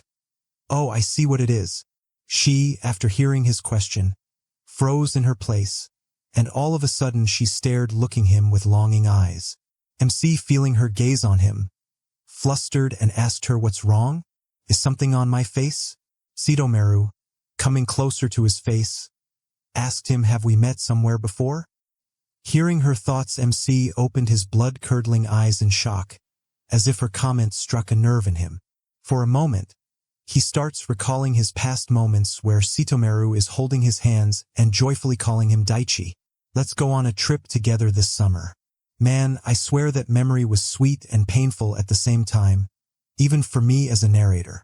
Now, we can guess what Daichi/Kurisu was falling. MC remembers the past started catching his chest. His ex-girlfriend, not understanding the uneasiness that Kurisu was feeling, worriedly started calling him, Mr. Kurisu, what's wrong? What's going on? Stood from the place, MC said sorry, but for now I think I'll head home for today. As he started leaving all the stuff and even the boss started bowing, giving him farewell. Sir, we hope to see you again soon. Sitomeru, seeing his leaving figure, started looking at him with longing eyes. Boo, on the other hand, Go, when he saw his customer didn't bite the bait, and she was a failure in her job, he looked at her with a menacing look. Man, the poor girl looks, what have you done to her life, and even after all that, you are using her like a fish bait with discarded status. Without any doubt, he is the protagonist among all the manhwa scum out there. After MC leaves, the scene shifts to the shop room. Go, angry and frustrated, pushes Sitomeru onto the hard floor. She, in pain, screams, ah, that hurts. Looking at Go, she requests, don't be so rough. Being the maniac he is, Go spoke, I told you to go out with that customer after work, didn't I? If that wasn't enough, he also started hitting and slapping her. Sitomeru, clearly in pain, told him it was my first day. That's too much. Giving her thoughts no second thoughts, he started savagely beating her at one point. He grabbed her hair, and with his annoying and super punchable face, he came closer to Sitomeru and told her that the customer had deep pockets. So your job is that you're going to sleep with him and dig up some intel about him. Asking again, he ordered, did you understand? If you can't follow orders, it won't be good for you. Unable to bear the toucher, she agreed to his proposal. Fine, I'll do it, just please give me that thing.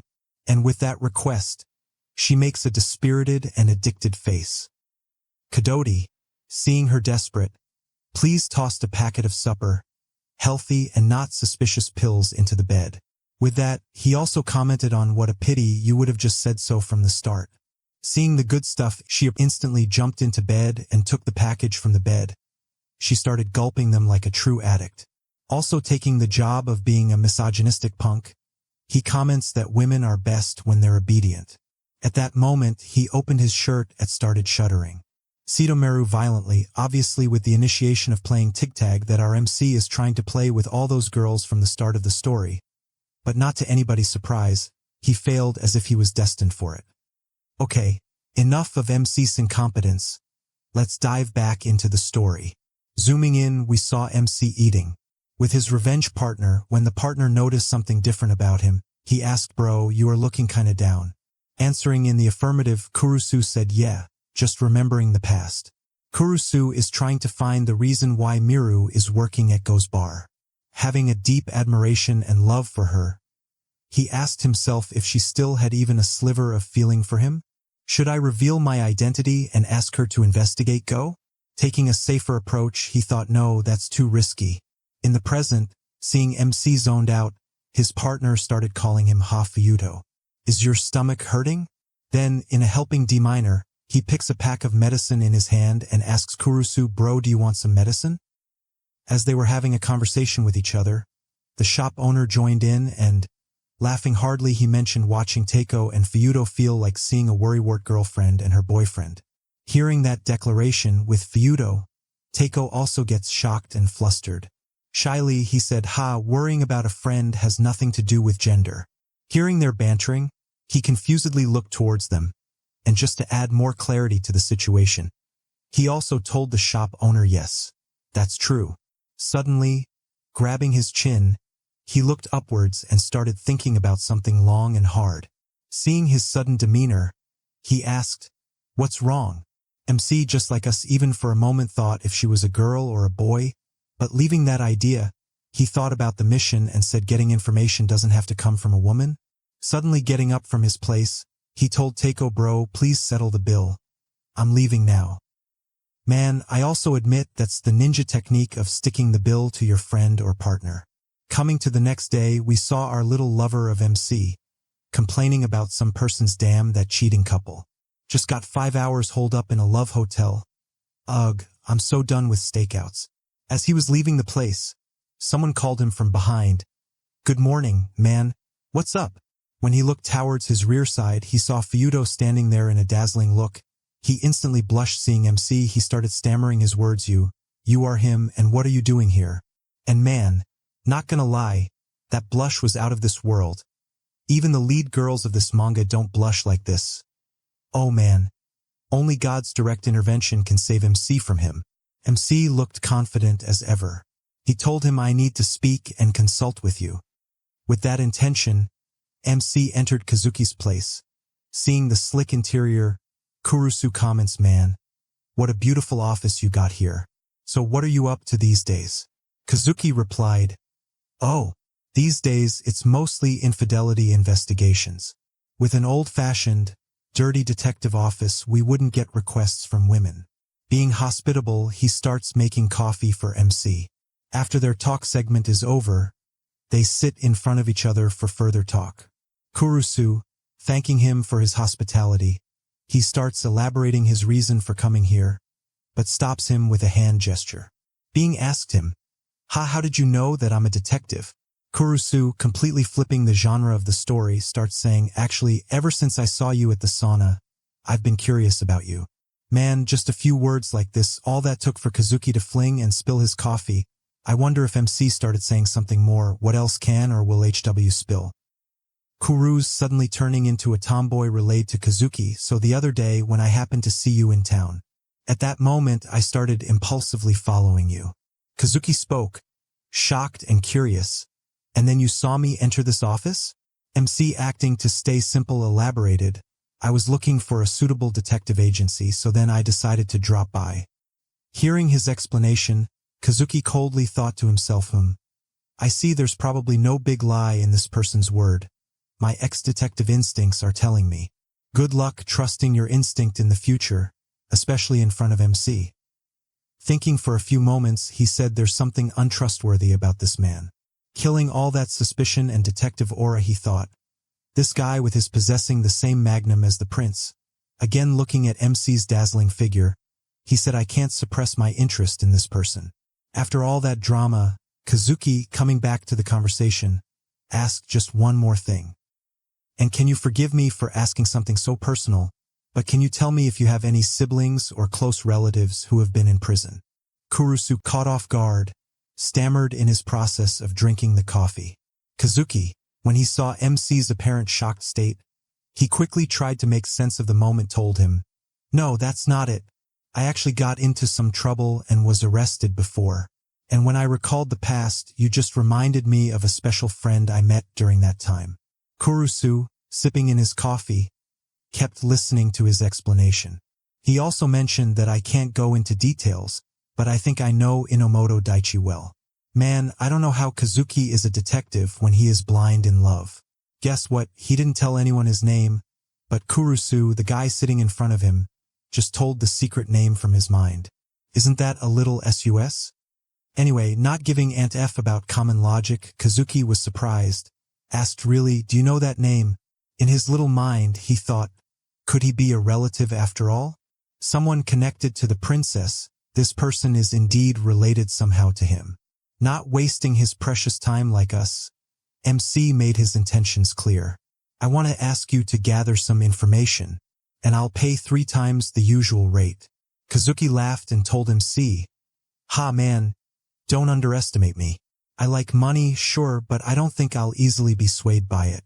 Kurusu, looking straight into Kazuki's eyes, told him I will tell you everything. About my relationship with Enamot-Daichi. I'll reveal it all without hiding anything. If you just complete 2 missions for me, that is, at that time, please also tell me what kind of person Daikyu knew was. I just wonder what a master of manipulation Kurusu has become. He just got another fish on his hook. Kazuki, going straight to the point, asked MC, so what do you want me to investigate?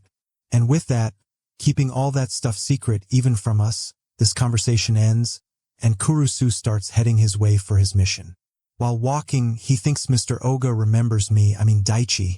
Even that's favorable in the process, not revealing my identity, it's just too risky. And again, he seems interested in who I am now, too.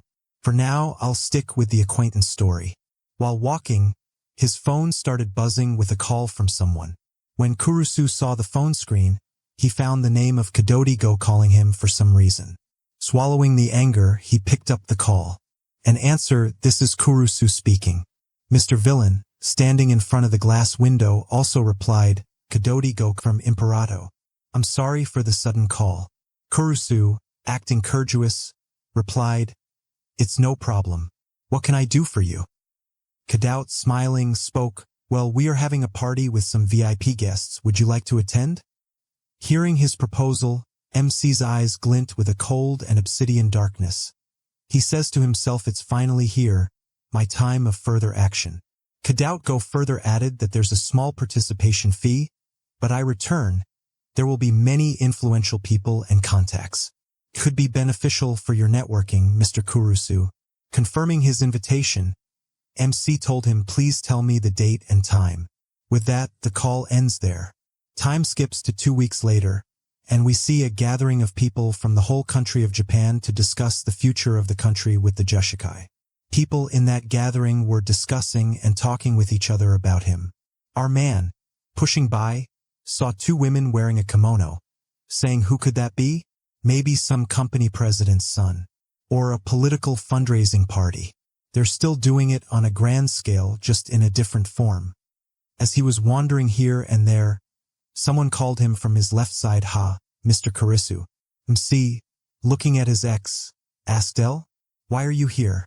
She looked beautiful as ever, said the owner told me to help out. Coming close, Kurisu mentioned, oh, I see, I didn't recognize you in Japanese clothing. Smiling, she spoke, I guess it doesn't suit me very well. Does it? It's difficult to wear properly. In contrast or her belief, he smiles as always and says it suits you.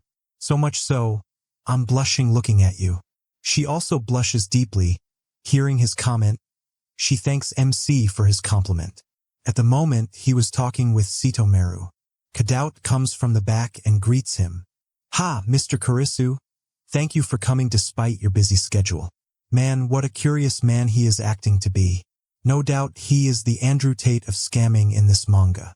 Mac Lafton lightly calls him the owner. Kadodi, don't flatter me. Kadodi, gesturing MC to go somewhere, asked, do you have a moment? There's someone I would like you to meet. Boy. Oh boy. Guess how Kadao is calling? It's none other than the shady lower. Introducing MC to him, he said, Professor, this is Mr. Kurisu, whom I mentioned before. Our shady villain, smiling, said, so this is him. It's a pleasure to meet you. I'm Takura. Man, what a meetup, obviously a reunion of the century. MC, being the happiest in the room, said, pleased to meet you. I'm Kurisu. Finally, we met after so long. Kurisu met his lifelong enemies at the banquet. While he was in conversation with them, being Oscar-winning actors, they acted like the best brothers, starting to oil him. Takura explained, "Oh, so Kurisu SA is the investor from Los Angeles. I travel there often for work." One of them, looking at the other assailant's comments, "This is a good investment. President Degura, take Kurisu-san as a reference. Would you like to discuss it?" His partner, with a cunning look, spoke, "Yes, of course. It might be interesting if Kurisu-san invests too. Kurisu is now trying to be the long-lost brother from their other mother," said. "Of course, I'd love to." He also mentioned, "I sold off some of my stocks recently. I've been looking for an investment opportunity, so I think it would be a great chance for all of us." Takura, as if he had struck gold, laughed joyfully. He told Kurisu, "Bro, then Kadodi-kun will tell you about it." Kurisu, wanting to dive deeper into their relationship, asked, "What about you, President Degura?" The little bastard, coming closer to MC, said, "It'd be scary if I got caught for insider trading. Is that okay?" So, when they were talking to each other, a call came through his phone, excusing him from the crowd. He started leaving the place to take the phone call. As he left the place of the conversation, the villains looked menacing from behind him. Man, they looked like a pack of hungry wolves who had found a fat, juicy ship with a first-class stack after a long and hungry winter. MC, picking up the call, found out his informant was talking from the other side. The spy spoke, "Ha, Kurisu, this is Oga. I just got the information you needed." MC, a little bit surprised, told him that was fast. "Man?" Explaining his method of obtaining the information, he said, "I just asked the black-suited staff nicely, and they told me right away." Man, if this is the definition of asking nicely, then please ask me Ralphly, and you can even slap me if we ever meet face to face. Dear Kurisu, please forget your revenge plan if you want to leave your life without any more trauma. Anyway, Kazuki, breaking the information, informed me that Imperado's Kadodigo is dating a woman with the stage name L. Expecting this type of shock, he looked towards the banquet where his dear ex-girlfriend was standing. Kazuki adds that her real name is Sitomeru, and she's quite a woman. More precisely, she's Inomoto-kun's ex-girlfriend. Kurisu was still dazed when he found out all of his speculation was true, but, giving him no time to daydream, Kazuki relayed that there are suspicious rumors about the other owner of the store. "I will tell you when we meet." Kurisu, at this moment, stopped speaking completely, feeling his sudden silence. Kazuki asked from the other side, "Kurisu-san, can you hear me?"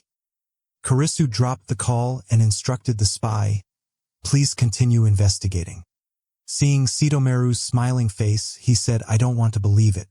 Leaving the place, he finally concluded that this is definitely Meru. Jumping to a few days later, at a gathering, we witness all the despicable villains conversing among themselves. At a point, the smarter one among them tossed a bunch of papers containing information about Kurisu. Indicating towards the paper, he told his partners, "I looked into Kurisu Feudo through a different channel, and here's the result I got." Takura, joining the conversation, mentioned Kurisu. "He's the one who looked like a host at the one we went to the other day, the real manly one. He's the representative of Ket's investment." The president replied, "Yes, he's a Japanese national who made a lot of money during the crypto boom." Looking at his information, Takura said that he really has money, Kadodigo confirming his hunch. "I told you, didn't I?" he even said. Even an SFT executive personally greeted him. Feeling the winner of the bet, they laugh while saying, "Looks like he was an investor in the United States until recently. I'm not familiar with anything before that." Takura asked back, "But if he fits the usual pattern, I'm in," looking through Kadodi. He questioned, "You get it, right? What I mean? Use that woman and sell the deal." Kadodi nodded affirmatively. "I know, but it's about time you increased my share." Takura, giving a amazing look, exclaimed, "What?" Kadodi, proving his point, complained that "I always bring in more profit than you two, and as always, you give me so little. I'm the one crossing the dangerous bridges, so why should I get so little?" Takura, angry, exclaimed to his fullest, "Shut up! Did you forget about that story you guys can have about what story?" Takura was pointing to. Anyway, defusing the situation, the president silences them by saying, "I get where you're coming from, Kadoti. We'll keep that in mind, so start the preparation." Understanding his advice, Go answered, "Okay. Man, why do I have the feeling that this guy is going to be the biggest obstacle in MC's revenge?" Back to the moment Kadoti angrily leaves the room, leaving them all unsatisfied. Takura angrily retorted, "He's just an ungrateful brat." The bigger villain gnawed. Kadoti's getting desperate. It looks like his spending has been rough lately. Takura spoke sense. "It's about you. I've heard some nasty rumors." Quirky like a cat, the president asks what? Skipping the conversation, we come to a nightclub, where Kurisu and Kazuki were chilling in their own environment. When one of them mentioned it was so noisy here, Kazuki told him, "See, well, the heavenly ice dealer really shows up here?" Kurisu nodded in affirmation and said, "Yeah, I worked here as a detective a long time ago." Kazuki, coming closer, mentioned there's an organization that smuggles heavenly ice. And they go by the name AZ Cartel, so they are called AZ Cartel, quite an interesting name. Kazuki also told him we need to do some research about them. The sus guy going in his flashback thinks, now that I think about it, I mentioned them to Inomoto back at the club. Feeling sorry, he clutched his glass and said, "Ku will avenge his enemies in his place." MC affirmed, saying, "You're right, we will avenge Daichi." Kurisu adds, "I asked my friends, but no one's really sure about Impeder's sales. There are months when sales increase regularly by hundreds of millions. It's a profitable store, but its box size is unusual. It reads like a story of some criminal group. It's also being used for money laundering." Kazuki comments that cabaret and host clubs are perfect for that. There's evidence that Go was involved in moving heavenly ice. MC determined to himself, "I'll follow the money flow and track every last one of them." Go, you wait. I'll strip you of your filthy money and status first. Kurisu also relayed that, and to do that, along with him inviting the heavenly ice, I'll need a partner, someone tough and skilled who can use violence. And someone who can manage an organization. As Kurisu was deep in his revenge arc, in a thoughtful frame of mind, two girls approached him, asking him to flirt with them, and inquired, "Brother, do you like a drink?" Kurisu, confused, asked what oolong tea was. Giving a flirtatious look, they said, "What is oolong tea? Take it from my hand, and when you drink it, only then will you know about its work." Coaxing him more, they spoke, "You are so cool, brother. Let me buy you something. Hold on."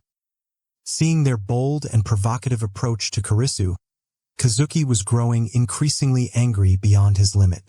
And as expected, he was unable to hold on anymore. He exclaimed, "You're no good uglies. We're doing serious business here. So, get the hell out of here. He can be scary when needed, I can assure you." Leaving the place, the girls conversed among each other about what's with that uncle. He's creepy. Fuming in anger, Kazuki told me, "Those stupid girls are up to their usual business when they see a new guy." MC, being grateful for his earlier help, thanked him, "Man, you just saved me. But you didn't have to yell at them." Kazuki, being an expert in this sort of situation, advised that you need to speak your mind to a woman like that. They will get carried away. As they were talking among themselves from far away, two men were keeping an eye on them. A shady guy who wears shady sunglasses at night and also does shady work, leaving calls for his boss to relay the information on the current situation. In the call, he told his boss, "Yes, there's a guy with OGA now." The other person received his message and said, "Got it. We'll keep an eye on them." Zooming in, we see a person lying in a fighting ring.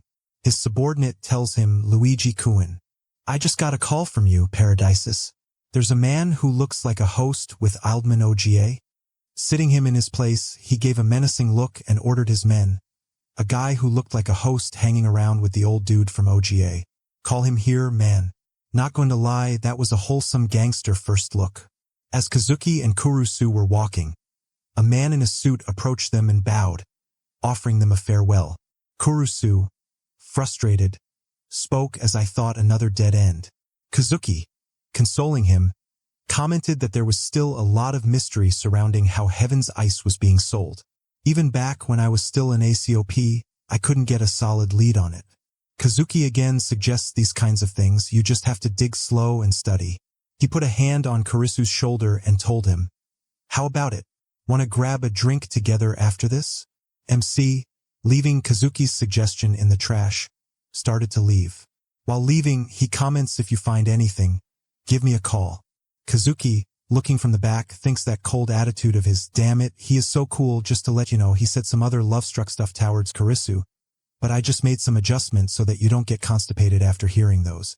Walking on the roadside side, MC ponders, if we can't get any info on the drug itself, then the only way is to go deeper into that lounge. As if MC was going into a wedding event, suddenly from nowhere some unwanted friends of him, which even he doesn't knows, came near him, surrounding the path in order to join him and freeload in the event. Okay, enough with the jock coming closer to him, they suggested he get into the car. Following them without any argument, MC arrived at their hideout. At the moment, MC set a face-to-face with the now active boss. MC, showing no sign of fear, comments, "From what I can see, no one here looks like a drug addict." The guys were a little taken aback seeing his brash comment. MC adds, "They say dealers don't touch their own stuff anyway." After MC's turn, the guy sitting in front of him asked his question, "What were you doing at the club?" Kurisu answers, "I was looking for someone." The shady guy again spoke, "The guy you were with, he's a former cop, isn't he? Why are you teaming up with him?" Kurisu, straight as always, replied, "Like I said, I'm looking for someone." The guy, when he didn't get his answer, thinking he was the big dog, came forward to punch MC, while exclaiming, "Don't make me repeat myself, just answer what I ask." Kurisu, showing him who the real boss in the room was, caught his punch in midair, shocking the guy shocked by the situation. MC, reiterating his interest, told them, "I came here to talk. That's all."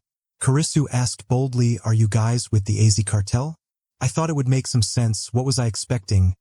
Breaking all my expectations, the guy shouts, "The hell did you say? Don't lump us in with low-life drug dealers." MC, reading the room, he realized, "I thought I'd get a lead on the cartel by following you. Guess I was wrong." MC commented, "If you are not them, I've got no reason to stick around." The guy, being smug as always, exclaimed, "Where are you leaving now? We're not done with you yet." As he tries to hit MC, he ducks under him and gives a straight jab at his abdomen, making him fall flat on the floor. His goons tried to retaliate, but MC, being the jigachad, starts beating them all one by one. After getting beaten, one of them comments, "Man, he is strong. I think this guy is really not just some host." MC, giving his crew a soul-chilling look, asked them, "You still want to go?" The gangsters humiliated and cursed him from their guts. "You bastard." The previous tough guy ordered his minions to bring the gear. He also reminded them to surround him and beat him down. As it locked like that, things were going to get really ugly in here. The real boss of here came from the shadows and ordered them to stop. "Stop right now, sunt embarrass yourselves like that." Coming closer to MC, he revealed his face, and while looking at MC, he commented, "You've gotten stronger." MC, surprised and shocked at the same time, exclaimed, "Ruiji Bamba, why are you here?" Ruiji saw MC, recognized him. He told Kurisu, "So you remember me? Hard to forget the guy who beat the crap out of you in prison." "Huh?" MC spoke, "Now that I remember, Takahashi Haruki, you're talking about back then, right?" The underlings, furious, shouted, "You're finished now." He thought, "At this rate, it looks like I won't be able to escape now." Ruiji, getting ready for a great fight, told MC, "The others are all down to you are not walking away for free." Kurisu, opening his SUT, spoke, "I was also beaten badly at that time. Back then, I was just Enamot-Daichi, and you beat me to a pulp. Ever since that day, I've been training like hell for this day." Revealing his dangerous look, he stunned the onlookers. They commented, "What's with those arms?" Inomoto Kurisu reminded him again, "I'm not the same guy I was back then. I changed after being reborn. And this is my revenge match." His goons to kill him, Ruiji finished him off. Ruiji, acting like the true strong man, ordered them, "Don't touch him, you guys stay out of this. Leave this fight to me." Man, it looks like this fighting revenge shit is about to go hard. Stay tuned to get tuned next part. Man, as we were expecting a thrilling fight, they just spilled water in the build-up suspension. Ruiji gestured MC to hold his fighting stance, because he wanted to go into the fighting cage. MC being MC replied, "No problem, let's do this." Inside the cage, they stood in front of each other, face to face, man to man. People from outside the cage kept shouting, "Don't let him get away. Kill him. Wreck him." Hell, one guy even showed him the international super-friendly gesture. Kurisu calmly observed the situation and concluded that they wouldn't let me go even if I won. But I wanted to know how much stronger I had gotten. Ruiji explained, "I'll fight you myself. If you lose, you'll be our slave." And with that, everyone starts chanting, "Slave, a slave." MC does not have any hard feelings toward their chanting. Ask Ruiji, "Then can you clear it up? What if I win, you're my slave?" And with that, taunt of Kurisu, Ruiji starts the fight with a banger punch, and the crowd uproars in the ring area. Man, if making the video I was caught in thinking who Ruiji is fighting, Enamoto or Hiroki Kurisu. I guess he is fighting Kurisu because they had a fight in the past before the facial changing surgery arc, and no way he knows this, his Enamot-Daichi in disguise. Anyway, seeing the incoming fist, Kurisu was a little surprised. But MC now turned into a Chad, ducks from the punch and dodges the punch and gives Ruiji a sharp uppercut to the chin. And trying to cause a big damage to Ruiji, MC kept throwing sharp jabs over and over again. But Ruiji just kept shielding himself with his hands. After the sharp confrontation, it looked like smoke was coming out of Ruiji's hands. Man, MC surely had become a hot stuff. No wonder he can make smoke without any fire. On the other hand, Ruiji, acting like a rhinoceros, took all that attack from MC and still smartly taunted him by saying, "Is that all you got?" MC looked a little gasped out after all that energy burn. But Ruiji, at that brief moment activating his inner Dragon Ball aura, rushed towards Kurisu with a super heavy uppercut. Hell man. MC even got hit by a big punch to his face, and as a result he coughed a mouthful of fresh, juicy red catsup. Gaining his footholds, he commented, "That was close. He would have hit me in the face if I hadn't turned." As he was thinking in the middle of the battle, Ruiji came from the backside of him, and in that position he made a choke hold on Kurisu's neck. People watching from the outside commented, "He is done." Even Ruiji asked MC, "What will you do now?" Enamot-Daichi, zooming back to the past, thought, "He had me like this back then, too." Ruiji, seeing MC trying to get out of his hold, told him, "Nope, no way, you can't do it with one hand." But proving his assumptions wrong, MC flicks Ruiji's fingernail and gets out of the deadly choke hold. And bam, he gives a haymaker hard uppercut with his head. People were shocked seeing MC break out from Ruiji's choke. They were shocked and surprised at the same time. They kept thinking if someone could actually do that to Ruiji. Someone comments on where he was till this day. Again, MC gave a killer look to Ruiji. Mr. Villain, impressed seeing Kurisu's combat prowess, said, "Looks like you have learned a lot since then?" MC replied, "Yes, a little in America." Now from nowhere Ruiji bowed down to MC, making him a little shocked. Ruiji asks you, "What was the first thing you did after getting out?" MC answered, "Visited the grave of my dead mothers." Ruiji, thinking deeply about his character, sighs and dismisses the fight, saying, "My nails hurt. That's enough for today?" Man, MC, just like us, was surprised when he said the situation was turning in his favor. While leaving the cage, Ruiji made a shocking comment that "My junior made fun of your parents back then." Sorry about that. MC got even dazed thinking about his comment. Ruiji also adds that choke earlier, "Hope it didn't mess up your face." Man, now that I think, I guess Ruiji somehow came to know that it was not Kurisu but Enamot-Daichi, and with that, the fighting drama came to an end. Next, MC was in his apartment opening his secret safe. While doing that, he instructed his Takeo to look into the management of Bunga's gym and club. He replied in the affirmative. But when he asked Kurisu what he was doing now, MC said, "I want to meet that person tomorrow." Even he was surprised hearing about that person. Kurisu at that time pulled up a stack lot of money and made a catch that money only has meaning when you spend it, and with that I'll swallow them whole gang with the help of this. Man, that bastard even got a stack of gold bars just lying in there. I bet it's more than you can have in your wet dreams. In the next scene, we see Ryuji eating foods filled with protein like there's no tomorrow.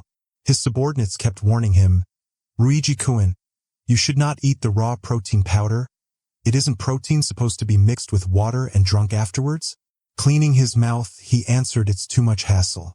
Man, I swear he was a hardcore otaku in a past life. That's why he is so lazy, just like you guys watching RecaP all day and not even cleaning your stuff. A subordinate coming from the back smiled and presented Ryuji with an energy drink bottle, which Ryuji found to be convenient. So, as that stuff was going on, two of Ryuji's men stopped MC at the gate while exclaiming, "Why the hell? What did you come here for?" Ryuji, confused, asked, "Hey, what's wrong? What is going on over there?" But making the scene clear, Kurisu entered through the front gate with a bag in his hand. Man, this bastard is still doing aura farming even while entering the place. Ryuji, getting up from his place, questioned MC, "Did you come for revenge?" As an answer, MC replied, "Your words from before stuck with me. At that time, it was bad to mock my junior about their parents. I hope the choke earlier didn't mess up the skin on your face." A fiend asked if I wanted to meet someone inside the wall, and it became clear who I am. And again, you heard everything from that Kamishiro guy, didn't you? Agreeing to his speculation, he said, "Honestly, I thought that old man's stories were just nonsense until I fought with you." Kurisu, standing in front of Ryuji, asked, "When did you figure it out?" Ryuji tells him you can tell someone's true nature by fighting them, if they're human or not. Well, I guess that's a good explanation for today. When I will meet someone unknown, I will invite them to have a fighting competition.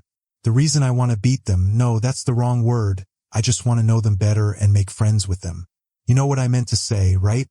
Anyway, Kurisu, now putting a stack of bills in front of the whole gang, explained the drug matter, "The drug organization you are up against, I'm chasing them too." Ryuji, confused, asked, "This stack of cash, what's the intention?"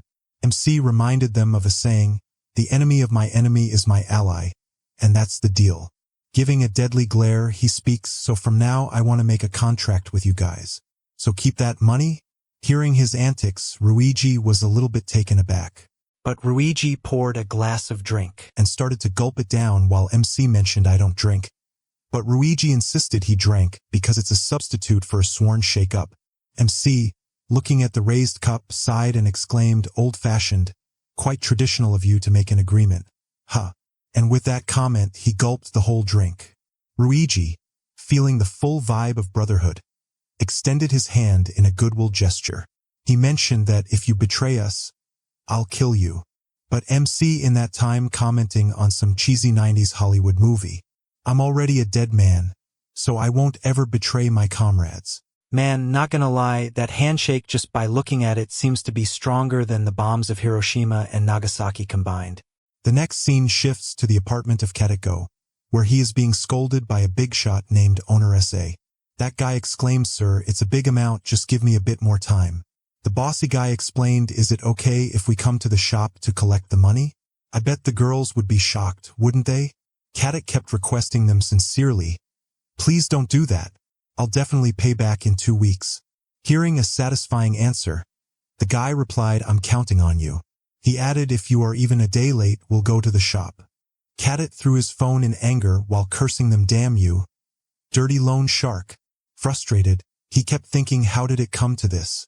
Recalling his past doing, he starts to piece it all together. Firstly, women in the car, drugs and gambling. I was just enjoying myself. But from now, if this goes on, I'll lose everything. Somehow I have to make money. Boys, just look at the desperate face he is making now. That's why you have to learn money management from the beginning of your career. Well, Kurisu, as if he was telepathically connected with Katik's bad time, at that desperate moment, he calls him for a private discussion. Katik, being a good actor, acts all gentlemanly and kind towards Kurisu, greets him politely. Kurisu, standing from his place, mentioned, "Actually, I have a consultation," and with that desire of his, he opened the bag that he was now carrying, and surprise, it had the life-saving essence that Katikuwas was looking for, money, and a lot of it. MC expresses his intention, spoke, "I want to entrust this money to you. And with that, the bait was set for the fish named Cadet to bite. Well, to be honest, the bait was successful. Basically, you can tell that just by looking at Kadodigo's face. Guo, being the greedy person he is, inwardly thinks to himself, this stack of bills. There's at least 100 million in here. Gu, getting his mind back from the river of greed, asked, "Hey, Mr. Karisu, what is this?" MC, being a better actor than everyone, just acts nonchalant, as if it's nothing to be surprised by. He answers, "This is obviously my money, which I want you to keep in safekeeping." Well, just like every sucker crazed over money, Gu also gets a little confused seeing all that money at once. He mentioned that even if you say that it's yours. Thinking again, "Are you sure you are not making a mistake by thinking this place for a bank?" Karisu kindly answered, as a fellow business owner, "You'd understand what I'm trying to do, right?" MC, looking deep into Kadet's soul, said, "Sometimes you have money you can't show publicly, isn't it?" Well, I think just now I'm in that sort of situation with this money. Outwardly, he answers in the affirmative, "I see what you mean to say," but inwardly, he thought, this guy, does he know something about this shop's role? Gu, breaking from his dazed state, questioned, "I sympathize with your situation, but why here?" MC stayed ever mysterious and lightly smiled while looking at Go. He told him that he had heard a rumor that this shop takes in tainted money, cleans it, and returns it without any corruption to its owner. Kadodi Gu, trying to clear the misunderstanding that Karisu has towards this shop's comments. "Sir, we're not a corrupt cabaret club. We have accountants and do everything properly. So please don't tease me, Karisu-sama. And why not stop with those stories and call the ladies to have fun?" Karisu, controlling his needs, denied Gu's approach. "No, that's all for today, excuse me." And after showing that temptation with all those juicy stacks of bills, he leaves the place. But as he starts to leave, Kadodi Gu just looks at the bag in an addictive state, just like a dog looks toward a drumstick.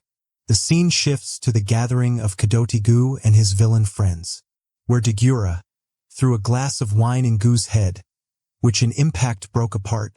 He shouted at him, "Damn you!" Drenching in wine, Cadet commented that these clots were expensive, though. Degura, coming closer, caught his collar and exclaimed, "Who cares about clothes? First, confirm that you didn't say anything unnecessary to that Karisu guy?" Gu answered in the affirmative. "Of course I didn't, but I saw the actual cash with my own eyes, and I'm pretty sure he's trying to launder money." Now, our smart-ass lawyer guy opens his mouth, says, "It's awfully suspicious. That man Karisu should undergo a proper background check."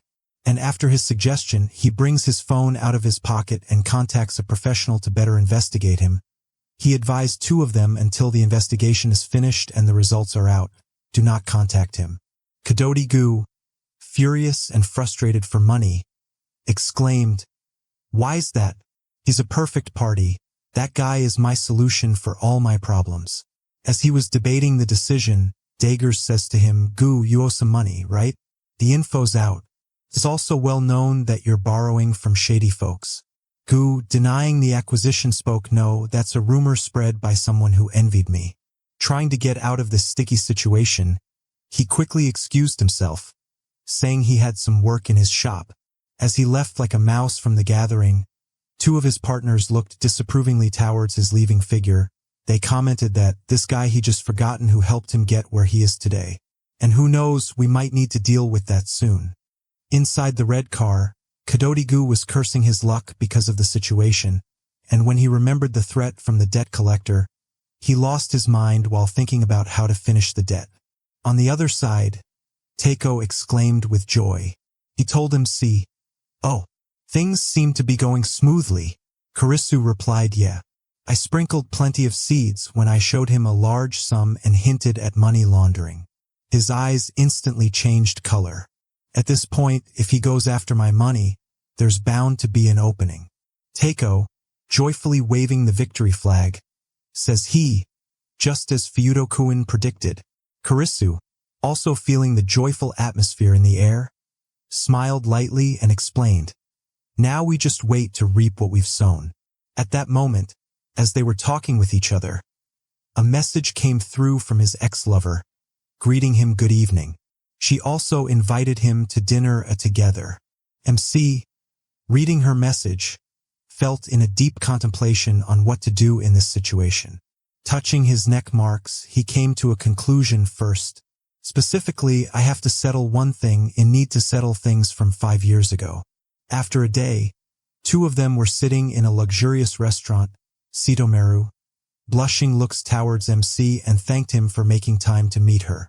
She added, even though you're busy with work, Fuito-san, you made it in time. Kurisu, smiling, replied, I'm happy L-san invited me too. Meru's feeling nostalgic, relayed her feelings, that somehow I don't feel like I'm meeting Fuito-san for the first time. I just feel calm when I see you. After he heard her comment, Kurisu fell into a trance in his thinking, but for the second time when she called him, he called her back. Ha L-san, may I ask you something? Meru, looking ever so cute, said ask me anything whatever your heart desires. Catching her off guard, he said you're dating the owner, right? She, now getting her senses back, spoke, what's wrong all of a sudden? Why are you asking this?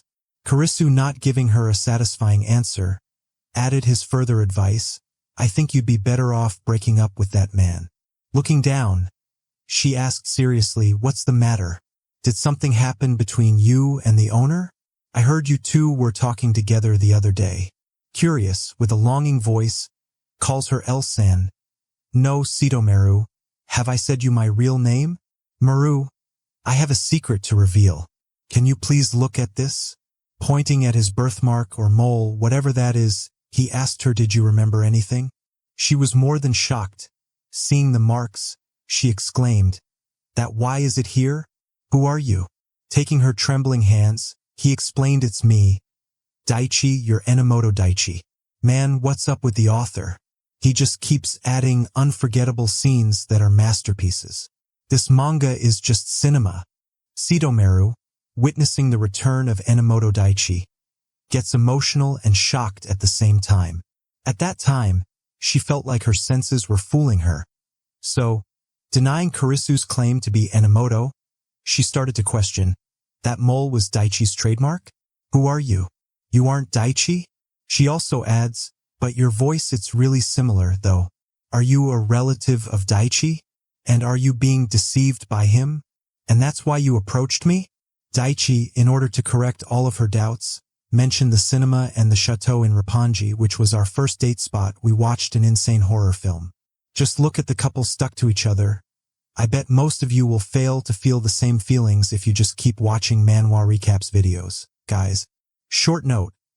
If you have noticed, this manga has the full guidelines to change your life.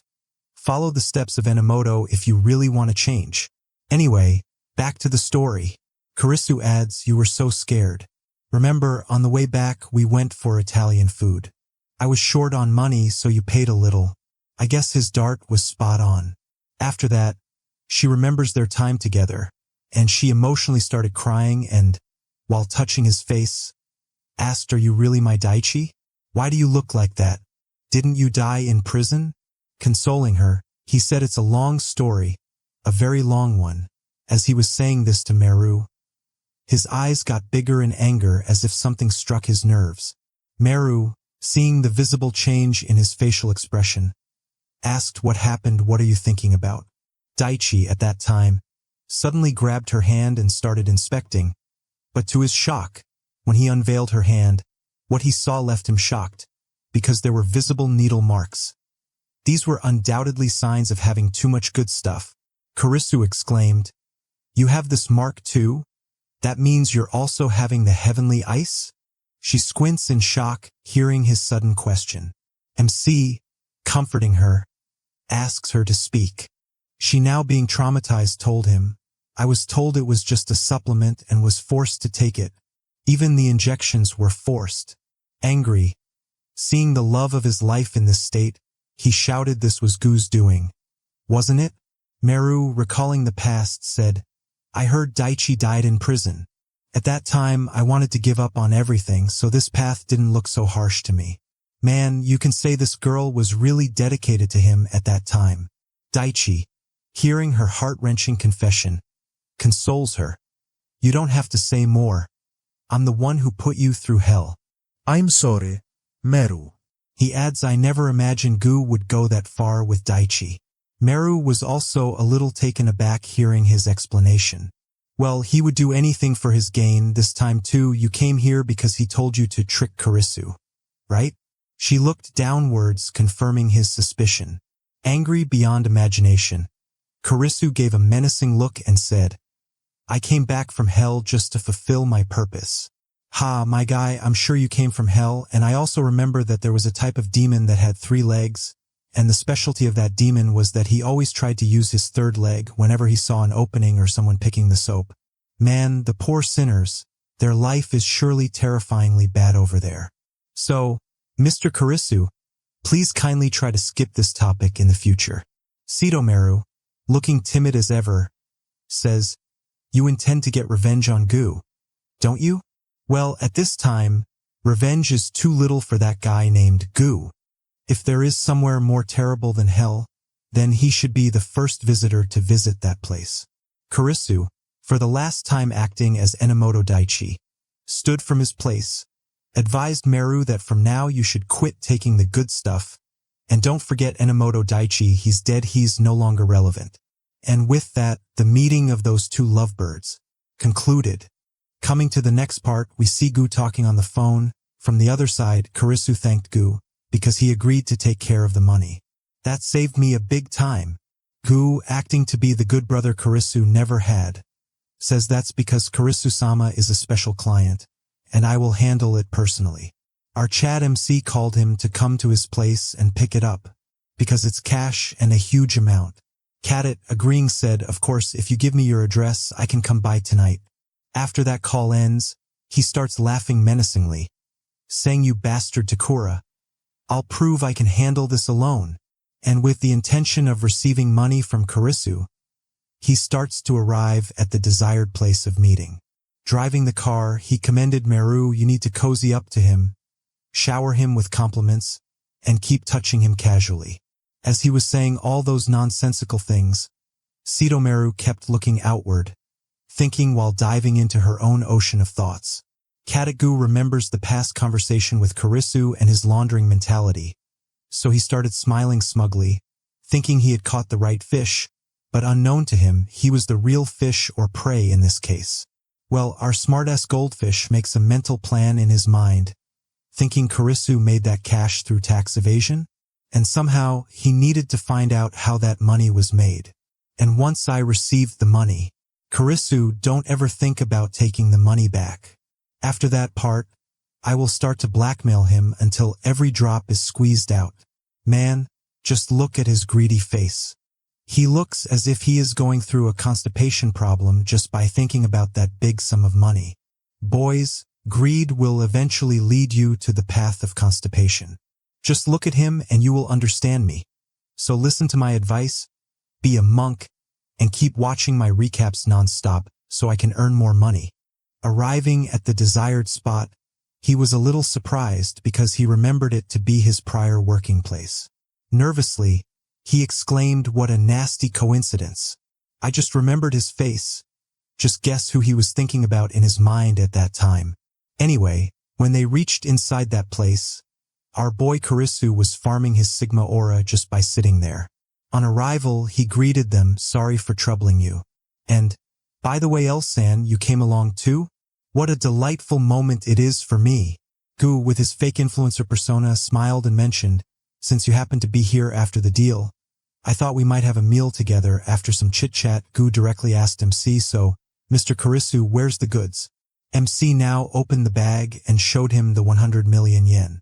And just by looking at the money, you can see he is making the face gesture as if he is in a self-pleasuring state. Well, what can I say? A mother sucker like him can have fetish like that. It's nothing to be disgusted by. Well, guess what he says after seeing the bag of money? Thanks for your trust in me. No, he questioned, is that all of it, or is there some left? Man, his greed surely knows no bounds. I can tell you that. Katagu adds about that amount. Should we make the transition now? Before he could finish his bentering, MC spoke. My thinking changed a bit. I've only just met you, so I feel uneasy entrusting a huge sum to you, so changing the plan a little bit. Could you hold just 10 million for now? Cadet, making a disappointing face, told MC. Such pocket change won't do. I'm taking a risk holding the money too. That's why I need a more substantial amount. MC at that point asked him, how much would you be willing to deposit? The money-hungry goldfish, pointing towards the money, said, honestly, I'd need at least 200 million yen, but minimum 100 million at the very least would do for now. Kurisu, making no resistance, said, then let's do this as collateral for the deposit. But before that, could you tell me one of your secrets? This request of Kurisu's got Gu a little off guard. He asks a secret. You say, what could it be? Kurisu, breaking the tense moment, mentioned, for example, for 10 million yen, teach me money laundering methods. Cadet, acting like a true professional, exclaimed Kurisu-sama, you're heartless. Now denying having those types of skills, he said, even if I had known those types of skills, you can't expect to learn something that important for only 10 million yen, right? He scoffs and adds, and what are you going to do after that? Because I don't have any secrets worth 200 million yen. MC says that his claim of not having any secrets is a lie. He said that he wanted to talk about old times and specifically about one night 5 years ago. Shocked, he asked, 5 years ago, what are you referring to? MC, offering a glass of alcohol to calm his mind, said let's drink first and then start our talking session. With that intention, he opened a box which carried a bottle of premium wine they were to have. But surprise, the drink that Kurisu presented was a little bit too familiar to Kateku. Looking at his face, you can tell the bottle struck a nerve that was hidden from everyone. He thought to himself, Armando? Why bring that up now? While pouring the drink in the glass, Kurisu kept saying someone who liked the color, remembered the company's CEO or something. Back then, he drank Armando Gold. Kurisu adds, one night 5 years ago you had a secret meeting with President Degura and lawyer Habasaki in this room, about in exchange for depositing 200 million, you'll tell me what happened here that night. Kadoti was shocked, more than surprised, at this unusual request. Mr. Kurisu, what are you suddenly talking about? Not giving him the desired answer, MC offers Gu to have some more of this delightful alcohol. But Cadet, now thinking with his brain, denies his offer. Well, as if this much shock wasn't already enough for Gu, MC adds more spice to the moment by offering Gu a soft drink. And guess what? Just like us, Cadet also recognized the drink. Yes, the same one that he gave Enomoto back in the day. His face became pale in sudden shock and fear. Calming his mind down, he said, I just remember I'm cutting down on caffeine too. Man, just imagine what his current state is like. It's just like if someone were getting married and he was going to finish the part of taking the oath, but all of a sudden his 5 girlfriends come at once while shouting a recollection of his past deeds. Anyway, laughing nervously, he mentioned, about that story from 5 years ago, I really don't think I remember it properly. MC, not getting his desired answer, plans to increase the stacks of their cat and mouse game, adding 200 million more, making it 300 million for Cat's secret. The greedy succubus at that moment was finding it very hard to deny the temptation. He, in frustration, asked MC, what are you talking about? Kurisu, making the situation clear, said that he wanted to know on that date who really killed Tanaka Sayaka. Kateku, biting his tongue in shock, kept murmuring, what? Who's that? Just look at that face of his. I bet people make the same face when someone gets caught for the first time during a private gaming session with their pet. Kurisu, not having his bullshit explanation, tossed some pictures on the desk, pointing towards them. He says, don't act like you don't know. Back then this was a wine bar called Pharaoh. In there, you, a guy named Enamot-Daichi, and this girl Tanaka were work colleagues. Cadet, seeing no way out, exclaimed Enomoto was the real killer, and he even confessed when police caught him.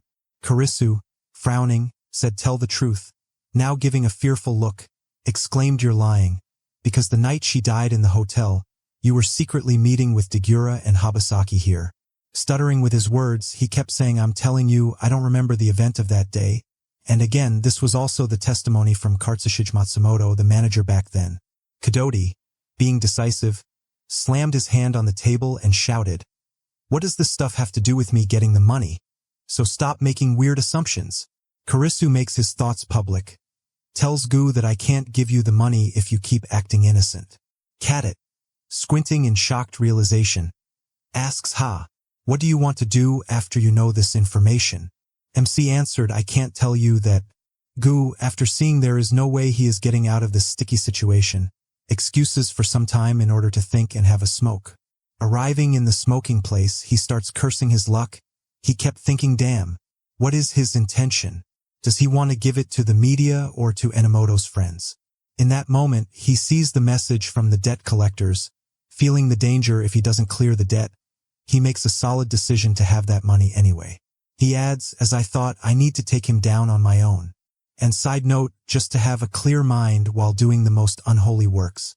Possibly in the most holy way, he added some good stuff for his prayer ceremony. Boys, in the Gen Z era, that's how you describe someone when he is clearly addicted. In Kurisu's place, Meru glanced at MC and made a mental note that gentle Daichi looks like a different person. She adds he was stubborn, but he always cared about the people around him. Meru suddenly called Enamoto, "Forget about revenge.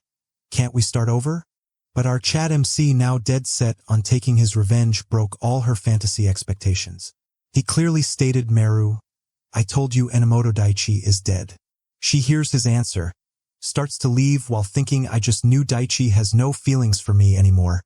He wants revenge more than he wants me. So goodbye, my love." Oh boy, it's really hard to make a woman understand your feelings just with words, especially if she has been corrupted by your friend for the past 5 years. What can I say? Daichi is unlucky in this case. Walking by the corridor, she recalls that people change when they have money. Gu was really kind in the beginning, but he suddenly dropped out of university. After that, he entered the night world and started spending money recklessly. He changed. Coming to Gu, it looked like his body was still in the country of Japan, but his mind was in Jamaica. Meru, seeing Gu in this happy state, approached him with a greedy mind. She called him, "Gu, give me some," but Gu started to shush her out, telling her to do this stuff later. Zooming to the past events of Meru's life, she narrates that Gu got me hooked on the good stuff. When he injected me forcibly after a while, I felt like I couldn't live without it. And if Daichi hadn't been caught, this wouldn't have happened. So the reason I became addicted and like this is Daichi's fault. Well, that is the best reasoning you can hear from an addict. If you think she was done, get ready for her next line. She looked at the mirror while making the most psychopathic face.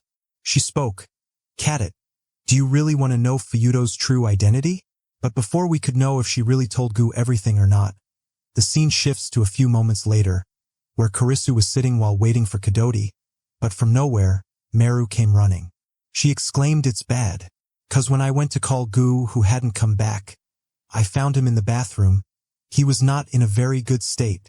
Meru brought Kurisu into the bathroom, pointed towards the outwardly portrayed clothes that were coming out of the door crack.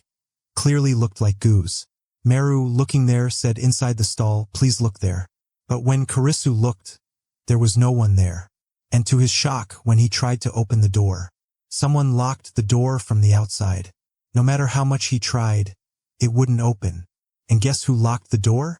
It was Meru. MC, from inside, kept asking what she was doing, as he was calling her. Suddenly, he smelled a strong scent of gasoline, and the arsonist was none other than Kadoti Gu. Gu in here while doing his work, comments just like I thought, "I can't believe Daichi's still alive." He called Daichi from outside. "Hey, Daichi, you're Daichi, aren't you? Too bad for you. Who would have thought you'd die twice?"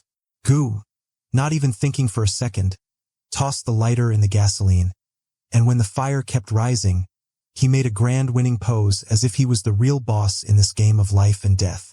He exclaimed, "I'm taking all the money and I'll put it to good use, trust me." Meru, in that moment, gave a petty look towards MC and commented, "Sorry about this, Daichi." With that short call and last word, the new despicable couple starts to leave, leaving Kurisu to burn in the fire of nature and heart. Man, this was totally unexpected. What a thriller that was. This manga never disappoints me. And what can I say? Time changes everything. Even the person you think most trustworthy can be drastically changed from heart and mind. Even the love of your life might betray you due to circumstances. So keep tuned to see what happens in this situation. And to show your support, don't forget to subscribe. The despicable couple, thinking they have won the gambling of the century, starts celebrating while walking through the corridor. Laughing Cadet exclaimed, "Hee, even after paying back the loan sharks, we will still have 200 million left." Joining the moment, Meru mentioned, "I want to go to Dubai." "Yes, girl, you deserve a trip for sure. You earned it fair and square. Congrats on your successful betrayal." Gu, adding a little sarcasm in the conversation, says, "Oh, let's go first class. But first, let's hit a hot spring until the good stuff wears off." But Karisu, pissing on their wishful thinking, prepared a special gift for them. As a result, when they arrived outside the building, MC's men were waiting for them, obviously to greet them wholeheartedly. Gu, shocked, seeing the great hospitality, exclaimed, "What the hell? Who the hell are you guys?" Ruiji, getting out of the vehicle, commended, "Get in, both of you."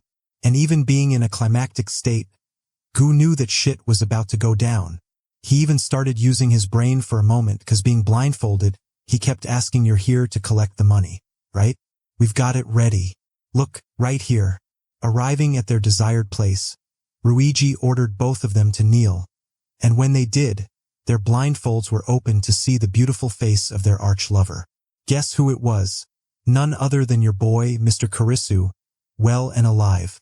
MC, looking down towards them, says, "Surprise, surprise. Guess what? The king is back. Shocked, aren't you?" Kadoti, seeing MC alive, was out of his mind. He exclaimed, "How did you survive?" Well, looking at his face, you can tell that his facial gesture is quite normal for the situation. But what's up with Meru? Why does it feel like she is drained out or malnourished? It feels like the situation if someone had a long all-nighter cardio session with her husband.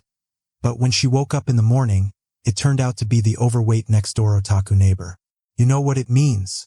Anyway, Karisu, going back to the flashback, mentioned, "If you are wondering how I am alive, the answer is that my friends saved me. Nothing out of the ordinary." And after him, Ruiji, spreading the salt in the fresh wound, said, "After the rescue, the fire spread quite a bit to the upper floors. And unfortunately for you, the camera we planted caught you too, spreading gasoline. Clear as day. And that's arson for an occupied building, you know?" Karisu grimly told them the sentence is 5 years or more in prison, or possibly even the death penalty. He added, "I could understand him, but I can't believe even you tried to kill me." Meru's now feeling the anger of Karisu towards her. She instantly changed her color like a chameleon, now looking towards Kadoti Gu. She starts blaming him. She exclaimed, "Gu, don't mess with me." She added, "I didn't want to. He forced me. It's all his fault." Gu, denying the accusation, said, "You're the one who came up with the idea." Meru, when she saw her bluff was getting exposed, she started shouting frantically, "Don't lie, you liar. Help. Please help me. Karisu-sama." MC, tired of their behavior, ordered, "Just shut up already. Enough of this acting." But Meru, clearly not hearing his command, starts rubbing her face with his legs. "Daichi, please. I still love you. Let's start over. And I'll do anything. I'll make you happy. Please, Daichi." Wow, that pleading look was quite intense, girl. "Even if everyone doesn't believe you, I still believe you and what you said, because we are both high. You are in good stuff, and me in sleep deprivation. An addict must believe another addict. That's the universal law of the manga world." Well, bad luck for her. Karisu, unlike me, wasn't high and had a clear conscience. With a deadly glare, he spoke, "I told you more than once. Enamot-Daichi is dead." And with this declaration of his, he destroyed all of her fantasy thinking. Getting up from his place, he ordered his men to take off Gu's handcuffs. And after that, he starts removing his suit in order to settle things between them. Kadoti Gu, now uncuffed, starts pissing his pants just by hearing MC's intention. Fearfully, he asks, "What do you mean by settling debt?" Karisu makes it clear to him. He explained, "You go one-on-one with me, and if you win, you can have the money. Karisu, going back to the flashback mentioned, the dead Enamot-Daichi kept thinking about one thing in the prison. And it's about the guy who set him up. So now I'm gonna beat the crap out of him with my own hands. As per his wish, the basement lights are turned on, making it a makeshift fighting arena. Karisu, feeling the vibe in the air, explained, so now it's just the two of us. With a big crowd watching, you'd get too unsettled anyway, right? Making his offer again, he reminded them, win against me, and I won't let them beat you to a pulp. But if you fail to beat me, ruin awaits you. Raising his fighting guard, he told him, be serious about this. And with that, their fight starts with Karisu punching Gu in the face. Kadet, totally unprepared for a one-on-one fight, takes the full beating session. Lying flat-faced in the ground, he sees his current state, and when he understood it wasn't so good, in desperation, he starts begging, please spare me. We were friends, right? MC, in a mocking tone, says, friends, ha. What a funny joke. Gu adds, at that time, I was only following orders, so Daichi, please spare me. Grabbing his collar, he yanks him up from the ground. He exclaimed, since that night, do you really know what Daichi Enomoto's life was like? While you were out there living it up, Daichi Enomoto lived in loneliness. Raising his voice, he mentioned, while you ate good food, he ate food that fell to the floor like a dog. While you slept with her, Daichi Enomoto lost his entire life. And those were the things you, as a friend, did to him. Hearing all of Karisu's pent-up fury, he denied it all. I don't know a damn thing. I was told to do it by Dagura and the others. MC, clearly furious, shouted, go ahead. Try hitting me.